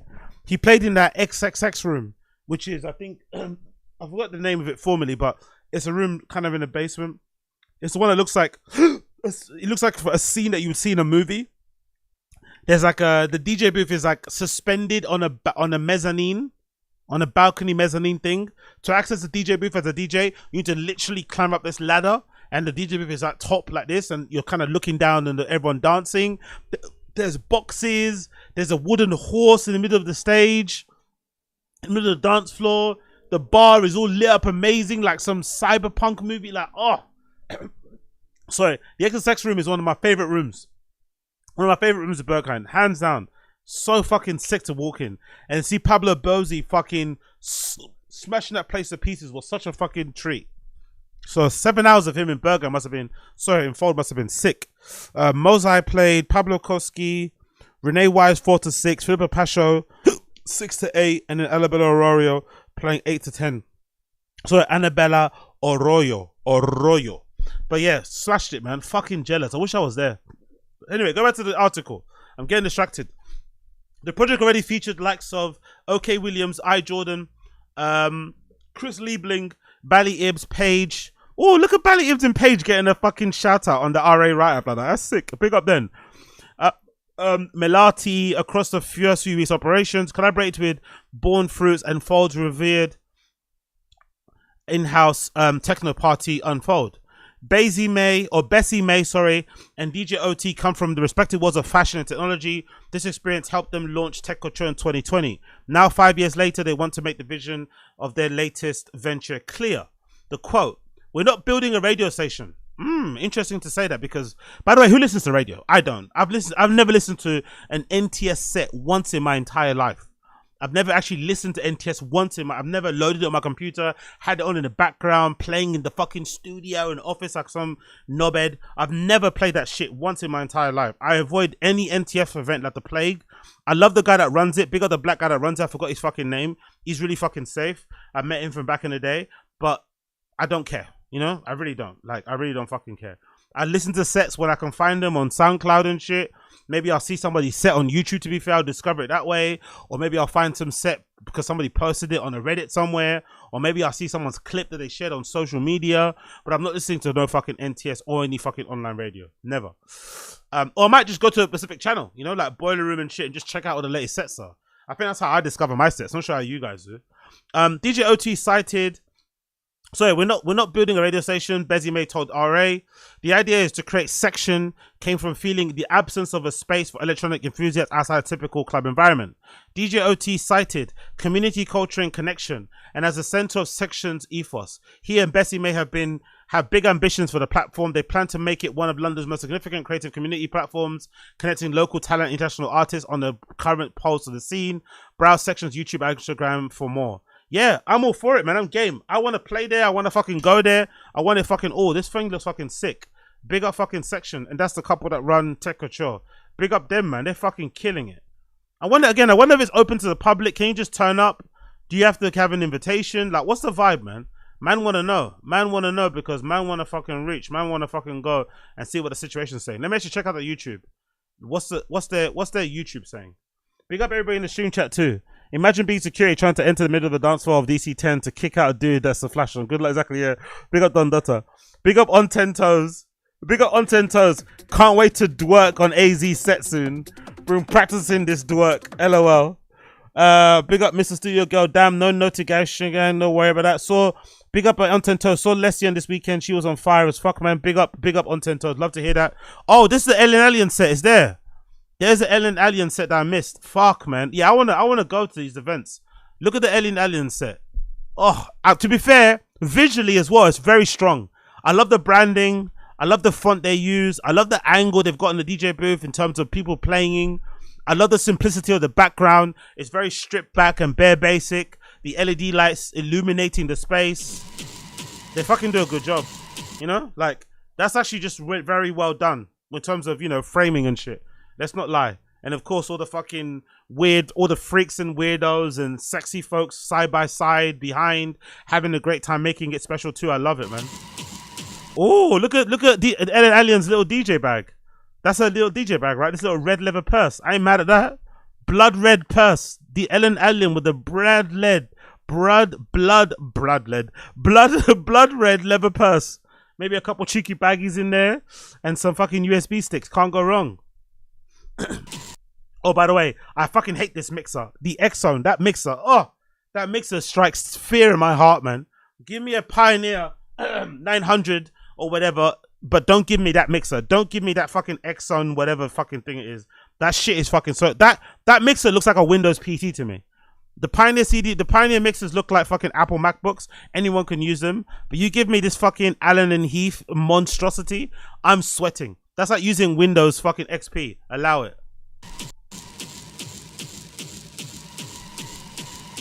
Look, people are already sweating, bro. Sis is already sweating. People are already sweating. Let me fast forward a little bit. Let's see what the vibe is saying. Whee!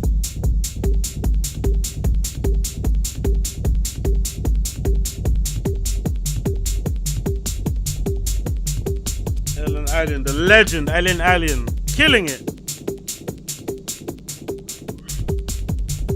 As I've been emphasizing from the very beginning, this is a radical act.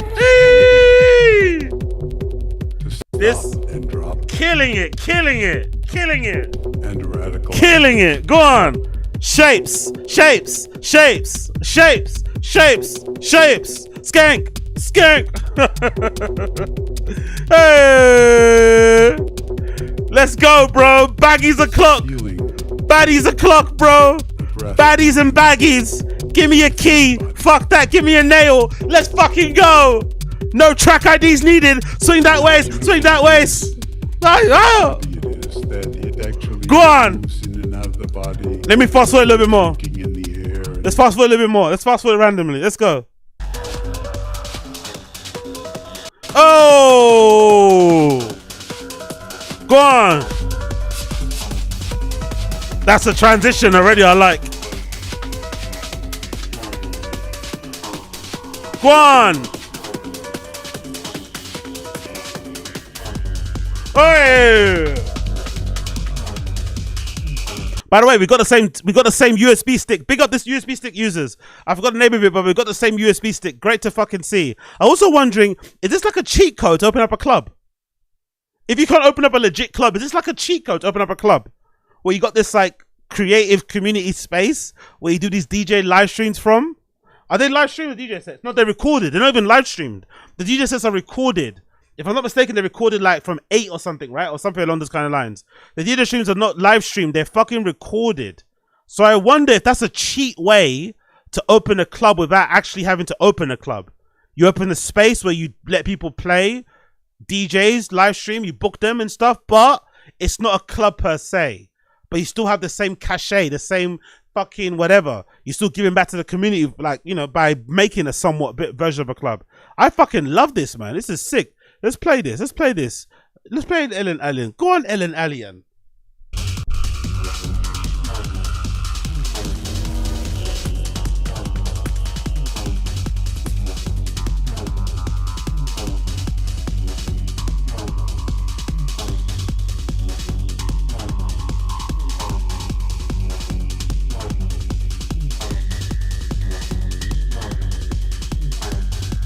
Let me fast forward a little bit more. Fast forward a little bit more.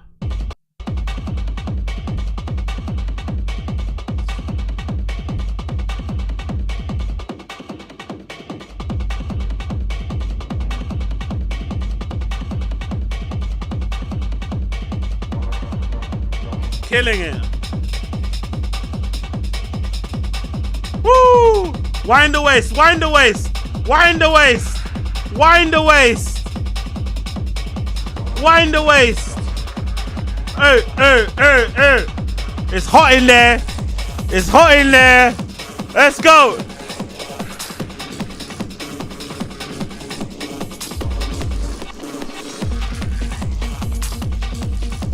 Yeah, I need to record a set soon. I need to record a set soon. I'm getting inspired. I need to record a set soon.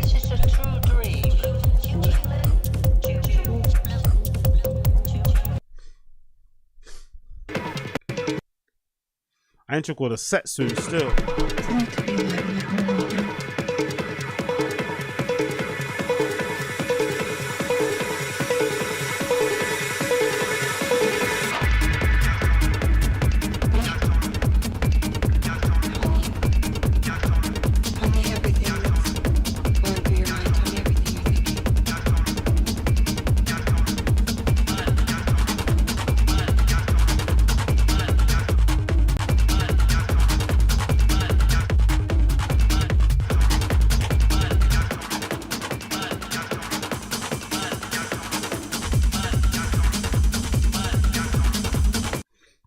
Too hard. Recommend you check it out. Section. I'll put the link in the description so you can check them out. They're also on Instagram doing some good things as well. So big up Blood Clot Section. Me love to see it. Me love to Blood Clot see it. All the cuties, all the hotties, all the people them. Oh, this is behind the scenes, yeah? This is what it looks like behind the scenes. Okay, cool. It looks like a fucking crate or like a proper like a small studio. Oh, it looks like an art tray. Where is that? Huh. That looks pretty cool, man. I'm not gonna lie. What arches is that? Where are those arches? I wonder where those arches are at.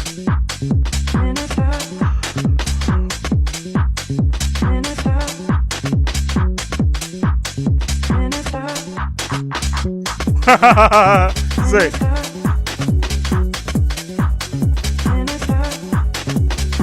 That's the thing with London, man. Just when you think London is fucking shit and it's over, somebody bang, pop something super cool here, you know? That's the thing with London. It's so fucking annoying. Just when you think it's terrible, just when you think it's garbage, somebody comes out of nowhere with a fucking cool idea that reignites the scene, reignites the fucking, you know, the vibes. Makes it worth fucking living here and paying crazy amounts of money for fucking rent and being hit on the head with fucking crazy Oyster card fees and all this malarkey. Fuck, man.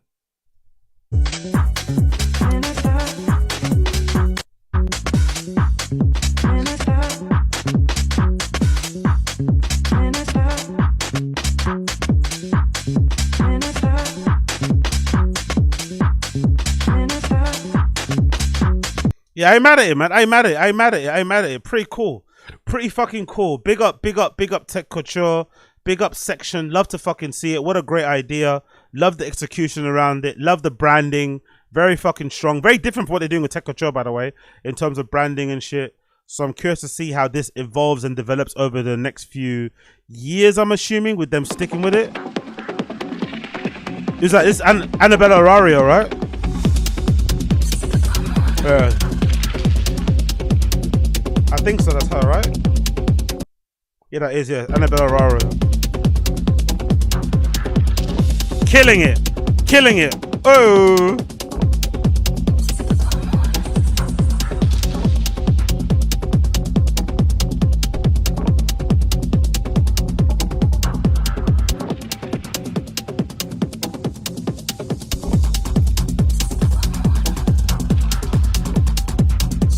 Sick.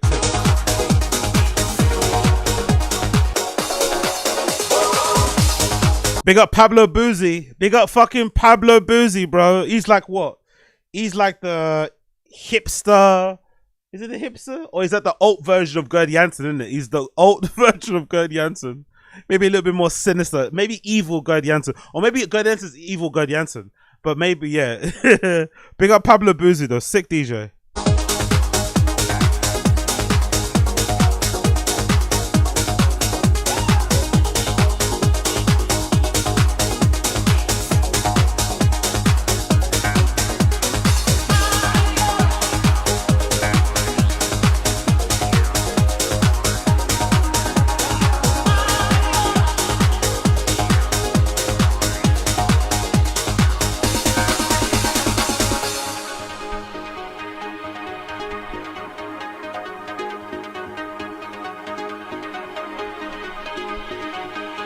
Is Europe really that lit? Auto Max says in the stream chat. Yes, brother, it is lit. Check the fucking evidence.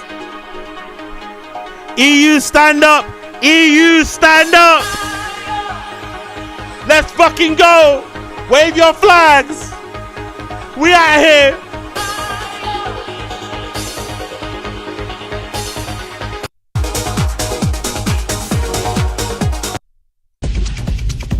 Who's that? This is Fergus. Big up Fergus, Sweetland. Yo, my guy was here from early, innit? Big up my guy here. Big up the dude here with the fucking colourful vest and the bleached hair and the pink shorts and the glasses. Big up my man. He looked like he was there from open till close. Big up my man.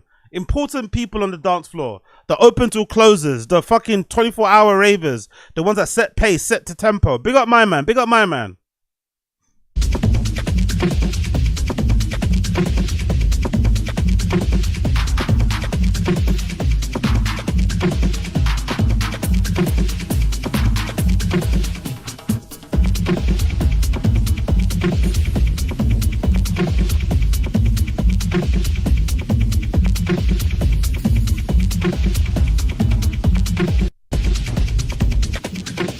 Last one. Last one is Dan Beaumont. That's the guy from Dan Bowman. Isn't that the guy from what's that club called? The fucking lesbian club, the gay club. What's it fucking called? Dawn Superstar. Isn't he one of the people that owns that? I think so, right? I see his name somewhere. But I'm pretty sure he's a important dude in the scene. Big up Dan Bowman.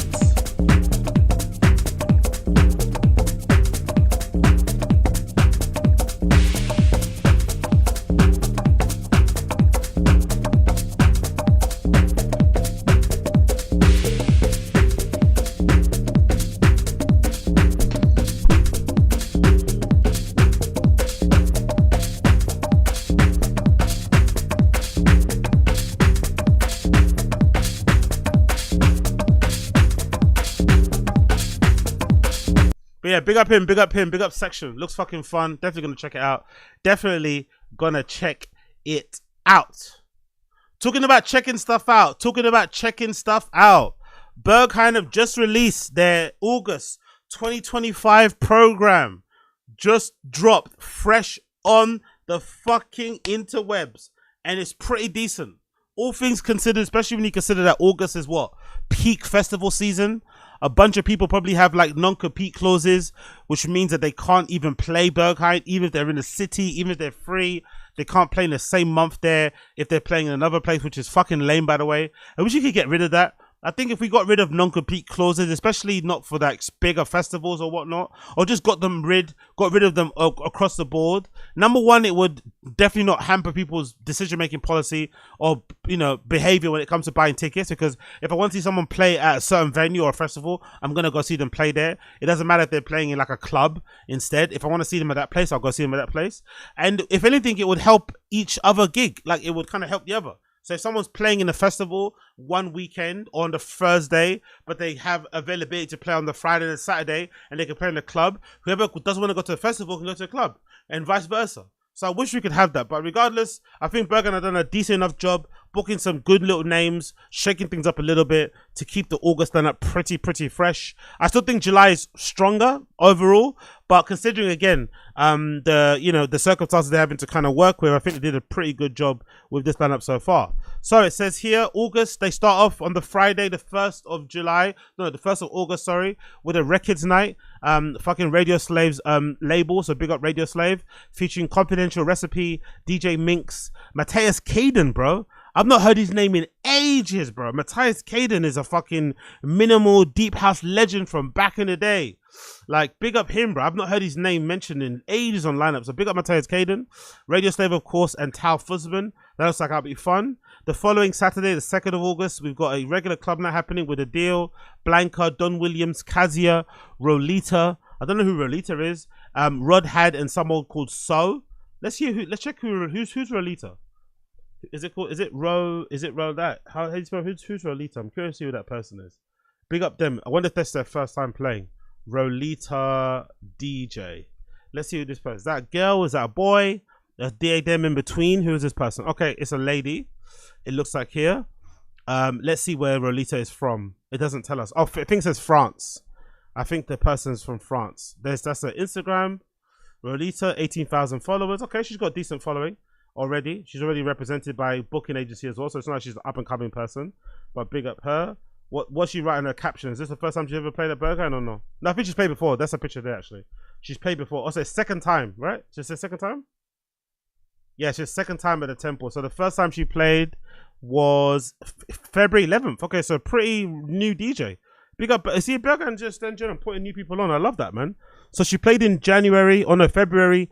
Her caption was, putting a word on such an experience would be disrespectful. What a dream. I'm still processing what happened during this 4-hour set and then those hours partying until Monday. Yeah, that's what I want to do. I can't wait for my first ever booking there. I'm gonna write a fucking Bible in the caption, by the way. I'm gonna write so many words. I'm gonna continue writing them in the fucking replies underneath. I'm gonna be so insufferable. But the best thing about playing there will be after you finish and then jumping right back on the dance floor and kind of, you know, tying it full circle. We all went there to rave and have fun. We maybe all fell in love with the music and DJing there. We began playing soon after attending our first Berghain, and then you get to play there, and then you get to rave there after your set. Oh, all the fucking clap points. I love it.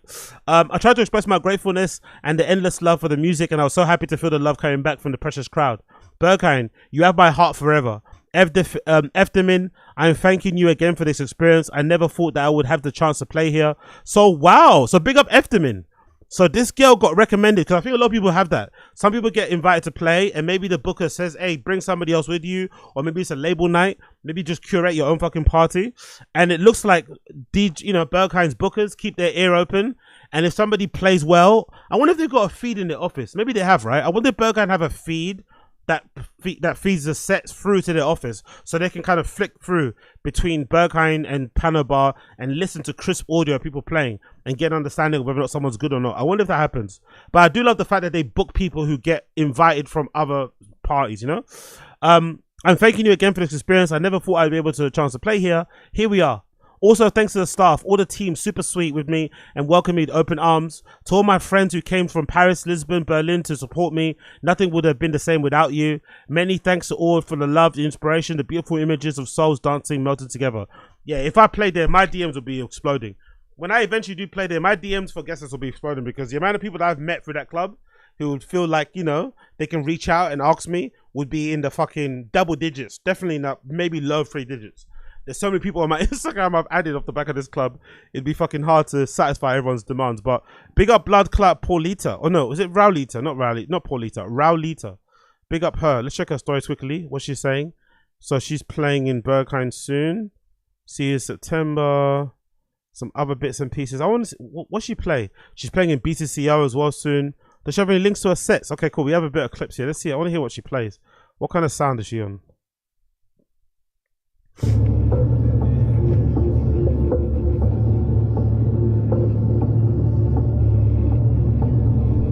Opening set. Okay, I want to hear some bang bang. This opening set.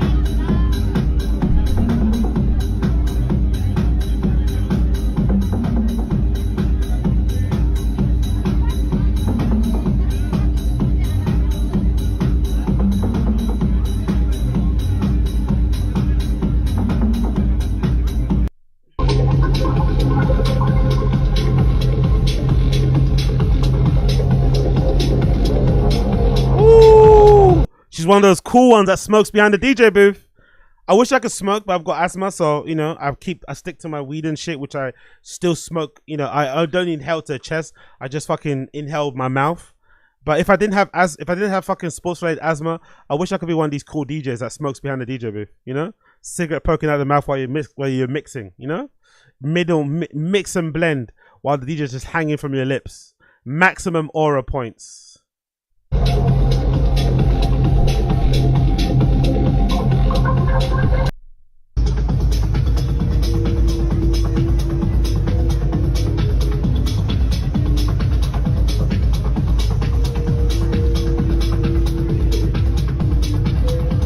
Yeah, I think she'd be a good vibe for Berghain floor, to be fair.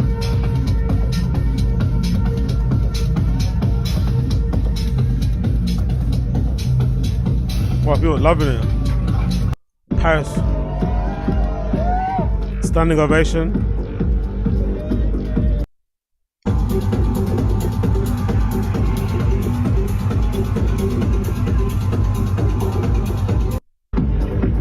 Yeah, I love it. I think she's a great fit for Berghain main floor. Not gonna lie. I think she's a fucking great fit for Berghain main floor. So big up Raulita. She's playing alongside Rod Hyde and someone called So. In the Panorama Bar, you got Eli Escobar, Honey Dijon, Kenny Dope. Ooh, good lineup, man. Very Jackin house inspired. Natalie Serres, Riffs, Ryan Elliott, and someone called Zeynep Urbe.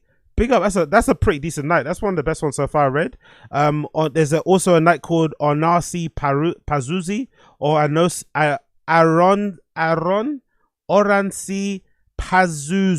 Oransi Pazuzu. Insect Arc and Oransi Pazuzu playing live. On the Thursday, the 8th of August, there's a 10 to 5 night starring Erem and Opium Hum. On the following Friday, on the 8th, there's a Reef night starring Darwin, Jay Kenzo, Le Sugar, Zafrio, MJK, Carrie, Espacito, Main Phase, RHA playing, and Up Sammy. Big up Sammy, sick DJ. Seen her play once before. I think it might be at the Cause before. Killed it. I think she's Dutch. Killed it. Sick house DJ. Big up Sammy. Another one. The 9th of August, you got an Oscar. Oh shit, there's an Oscarton night live. There's a Berghain label night. I think this is tying in with the EP that dropped, right? The compilation. That's sick. I don't think they put that on for ages. There's an Oscarton to label night, a Berlin label night, a Berghain label night. I love that. On the On the 9th of August, starring Altin Bass, Azu, Tiwalin, Eftemin, Fadi Moham, Isabel Soto, Jacko, Quelza. Quelza, the enemy of the Berghain community subreddit. Steffi, Veraco, Panobar, you got Galagos, big up, UK Stand Up, Genji, Lady Monix, Lydia, Eisenblatter, someone called Sekna, Virginia, Wallace, and then you got Harton. Great night. Weirdos night. Audrey Cadanza, DJ Skin, Casper Marot, Chloe, LOL Snake, of course. Big up that one. Final Friday, you've got Lifa, League of, Addy, Edward, Eli, Vera playing. On the 16th of August, you got a regular club night, Aurora Halal, Bestie Hera. Oh, this is a good night. This is one I'll definitely go to. Woo! Aurora Halal, Bestie. And to be fair as well, this might be a cheeky one to go to. That's a good idea because a bunch of people will be at festivals. So if you want to go to Berghain and get and see a sick lineup without having to see a horrible crowd, this might be a good one to go to. This is a very good cheeky one for the heads, like date-wise. Date-wise, this is the perfect one to go to. Aurora Halal, Bestie Hera, Dax J, big up that fucking handsome bastard. Dika, Maron, another good-looking cunt. Numanoj, Sinet, and someone called Shindui. Panabar, you got Piruri playing, or Priori. Bella Boo, someone called Bella Boo. Who the fuck is Bella Boo? Let's check this person out. Some people I don't even know who they are. Who's this? Who's Bella Boo? Are they sick? Is Bella Boo sick? Let's check out Bella Boo. Bella Boo DJ. Who's Bella Boo?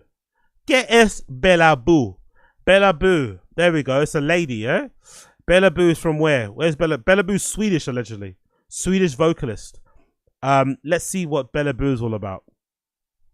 Bella Boo. Let's check out Bella Boo's Instagram. I love the underscore. That's what I do on my page. 7,000 plus followers. Already got a fucking agent and shit. So, she's no louch. She's no slouch. She knows what she's doing. Do we have any clips of what she plays? Yeah, there we go. Let's check the pin post. Let's see what type of sound Bella Boo goes for.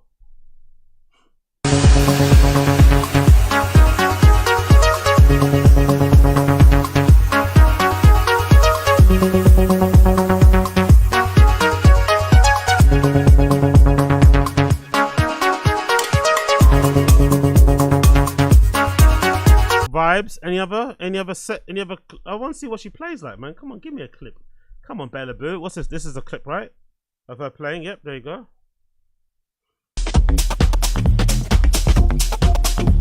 Nice. Oh, with Axel Bowman too. Love it. Yeah, she's sick.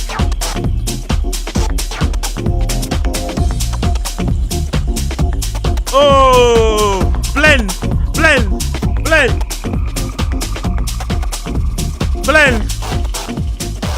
Even Axel Bum has to shout that out. Wow, let's go.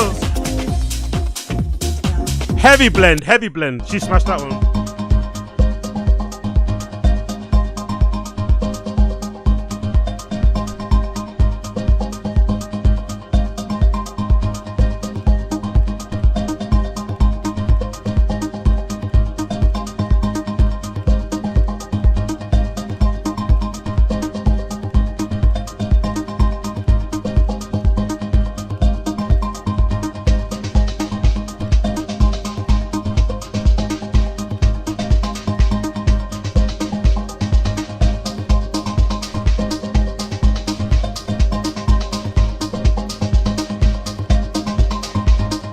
Yeah, she killed it. I like her. She's good. I like Bella Boo.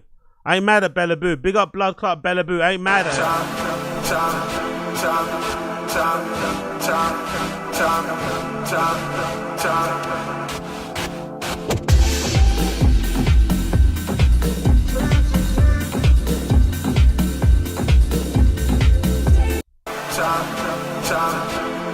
Okay, I'm curious to see what she's gonna do. She seems fairly fun. I'm not mad at the vibes. There's Bella Boo out here. Any more clips of her playing? Nope. We got her playing at I think, was this the first time? Yeah, first up in Panorama Bar. This is when? In January. Cool. So a lot of January people are coming back around again. Is this her and her fella?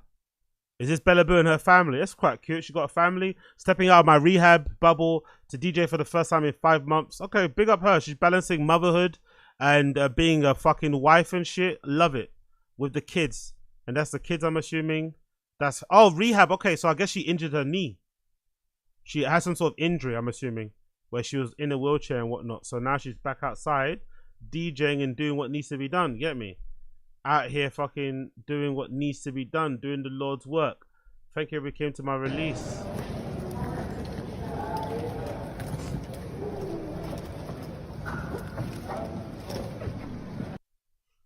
Okay, big up.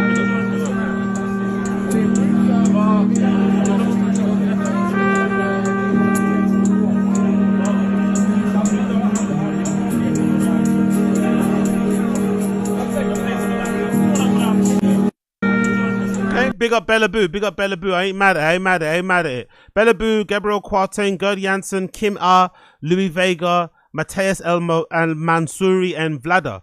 Great, that's a good lineup actually. 16th is also a good one. 16th and of course the fucking 9th as well. So big up that one. Then on the 21st, you've got Pure Space Night with Varde, Andy Garvey and Tangela playing. On the Friday, you've got a 22nd, you've got Love on the Rocks night happening with Sochi Tedara, Cecilio, Giamacro Orsini, Lauren Paramida, Truly Madly. I'm assuming all those people are very, very, very, very Italian. The 23rd, you've got a regular club night happening with Anthony Naples, Legend, Biesmans, Cynthia, Love Her, Paddy Moham, Ivan Smaggy, Paquita Gordon, Zombies in Miami, who I fucking adore. I never get to fucking see them play there, but they'll be great in Panorama. Berghain Room, you got Answer Code Request Live, Beatrice, Chami, DJ Maria again, who people are loving now. DJ Maria is fucking a killer. I fucking love her as well. I think she started off, I'm pretty sure when I first peeped her, I'm pretty sure she might have had like under 3,000 followers. I'm pretty sure she wasn't that well known. But now since the Berghain fucking listings and stuff, and I'm of course doing other probably gigs, she's fucking killing it. Yeah, 20,000 followers on Instagram. So I'm pretty sure when I spotted her online, she wasn't that well known or followed at all. So she's fucking killing it. Big up DJ fucking Maria. Let's check her out quickly. DJ Maria. Let's check her out. She's Japanese, right? Yeah. I'm assuming hence the word. My experience last week at the Lovefield La Nature Festival was something special. I was surrounded by people who approached everything with genuine respect. I deeply feel their gentle compassion. I felt like being in a dream with such breathtakingly beautiful scenes. I feel incredibly grateful to live this moment. I have deep love and respect for everyone who has built this incredible festival over the last 15 years. Being able to play an ambient set in Hapnosi Room was taking the stunning scenery and later closing the set with beautiful... Oh, she played a fucking an ambient set. That must be fun.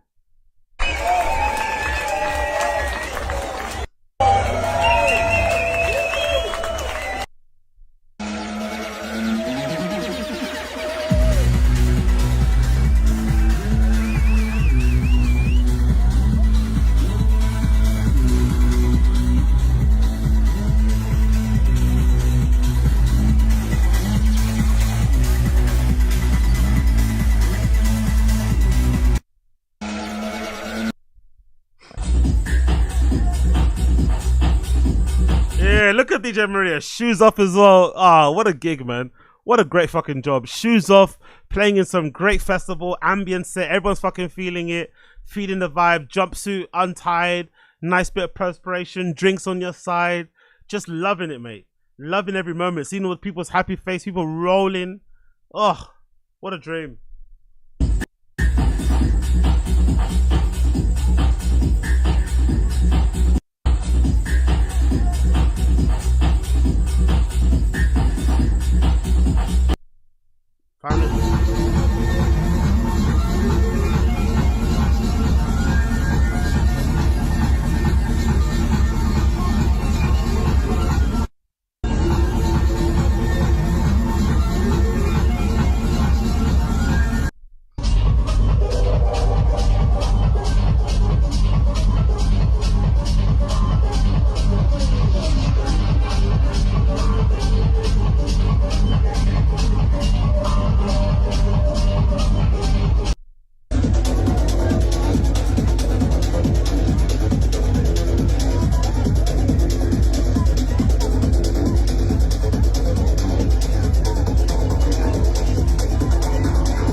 Love this, love this, love this.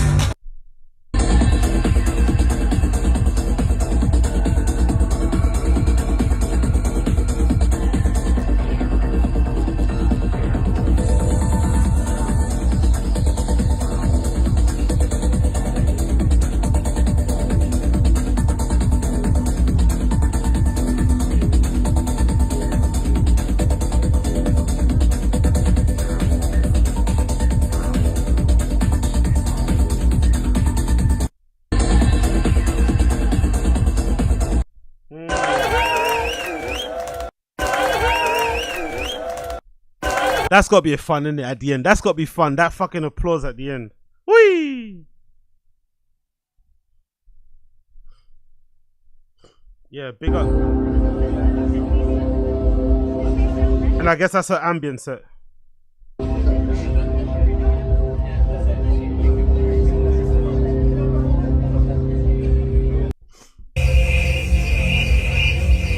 Yeah, this will go down a treat at a festival, man. An ambient set while you're just, you know, waking up, getting your breakfast in, doing your breath work, meditating. Oof, I'd love it.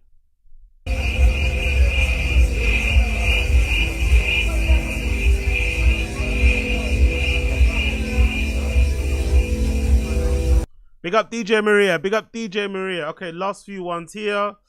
Rex the Dog playing in Saw as well. Big up him. Laundrette night happening on the 29th. You got Amalia playing. Mike Servito. Roy Perez back to back. Oh, free back to back. A freeway. Back to back with David Elmelk. And part of. Isn't Laundrette the thing that Roy Perez does anyway, if I'm not mistaken? Sarosai also playing. And Ty Lookham, Roy Perez, David Elmelech, how you pronounce his name, please forgive me, Eli Melech, and Partok, which I think is Roy Perez's fella. And then the last night, the 30th, you got James Ruskin, Justin Perry, Kanding Ray, Paula Koski, who played recently in Fold, actually, for that fucking Tech Control night, so big up her, big up her, Palogenia, Richard Akipengin, Zisco, Arm playing as well, Ben Clock, LB, Dub Corp, Mopi, Red Rackham. Is it Mopi? Mopi's that footballer, right? The women's footballer that became a DJ. Big up her. I think that's her. Sedef, Adsi, and Tijana T. That's actually a really good night. That's actually a really sly good one, the 30th. So there's some good nights here, man. The 30th is really good. I think the 16th is really good as well. And of course, the opening night is also pretty decent too. Records night. So a really decent lineup for August. Check it out if you're that way inclined. Check it out if you're that way inclined. Loads of great DJs playing. Don't be lame. Make sure you check it out. Make sure you check it out. Big up everybody tuning in. I appreciate every single one of you. That has been the Agostinho Zinga Show, episode number 919. It's been a pleasure to have your company. It's your first time tuning into the show and you're watching it via the live stream. Smash the like button down below. Hit subscribe. All that good shit would be much appreciated. If you're listening to it via the podcast app, click all the links in the description. Share the show. Give me a 5-star review on any platform you listen to, via Spotify, via Overcast, via fucking Apple iTunes or Apple Podcasts. Definitely leave me a review. Help people to find the show. As you know, I'm doing a marathon stream and streaming every single day, recording a podcast every single day on this particular one and obviously on a random show. So if you want to support, make sure you become a member, get access to member-only stuff as well, only available for the members via the membership button by clicking the link in the description of the video or clicking the fucking $sign in the chat box to gift the membership to your fellow viewer as well. That'd be appreciated. But yeah, appreciate everybody for checking me out. And the tune of the day today is courtesy of KAROL G. Her album actually just dropped. I think KAROL G's album dropped last week? I think it might be last weekend, if I'm not mistaken. It's called Tropico Queta, courtesy of KAROL G, the reggaeton sensation.